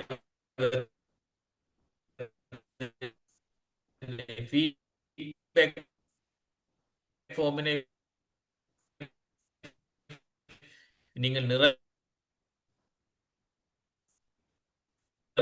தந்தால்தான் எங்களுக்கு அது மிகவும் பயனுள்ளதாக இருக்கும். நீங்கள் கருத்தரங்குகளை மேலும் மெருகூட்டுவதற்கு உதவும் என்றும் நான் இந்த நேரத்திலே கூர்த்திக் கொள்ள விரும்புகிறேன். ஆகவே இவ்வளவு நேரம் எங்களோடு இணைந்திருந்த உங்கள் அனைவருக்கும் கொழும்பு பங்கு பரிவர்த்தனை சார்பாக நன்றியை தெரிவித்துக் கொண்டு உங்களுடைய முதலீட்டு பயணம் சிறக்க வேண்டும் என்றும் வாழ்த்திக் கொண்டு விடைபெற்றுக் கொள்கின்றோம். நன்றி, வணக்கம். நன்றி விசாகன். இதுல வந்து ஒரு கேள்வி கேட்டீங்க, அந்த கொலம்புல எப்ப அந்த மீட்டிங் நடக்கும் டேட் எனக்கு தெரியல, ஐடியா இருக்கா எப்ப அந்த மீட்டிங் வந்து? when will the meeting in Colombo? இந்த மாசம் 25ஆம் தேதி பின்னரம் 4:30 மணிக்கு ஹெட் ஆஃபீஸில் எங்களோட Colombo stock exchange head office world trade சென்டர்ல 4ஆம் மாடியில ஆடிட்டோரியத்தில் நடக்க போகுது தமிழ் மொழி மூலம். ஓகே, ஸோ பொறுமையாக பங்கு பெற்ற அனைவருக்கு நன்றி. இன்னொரு நிகழ்ச்சியில் அடுத்த மாசம் சந்திக்கலாம். நன்றி, வணக்கம். நன்றி, வணக்கம் அனைவருக்கும்.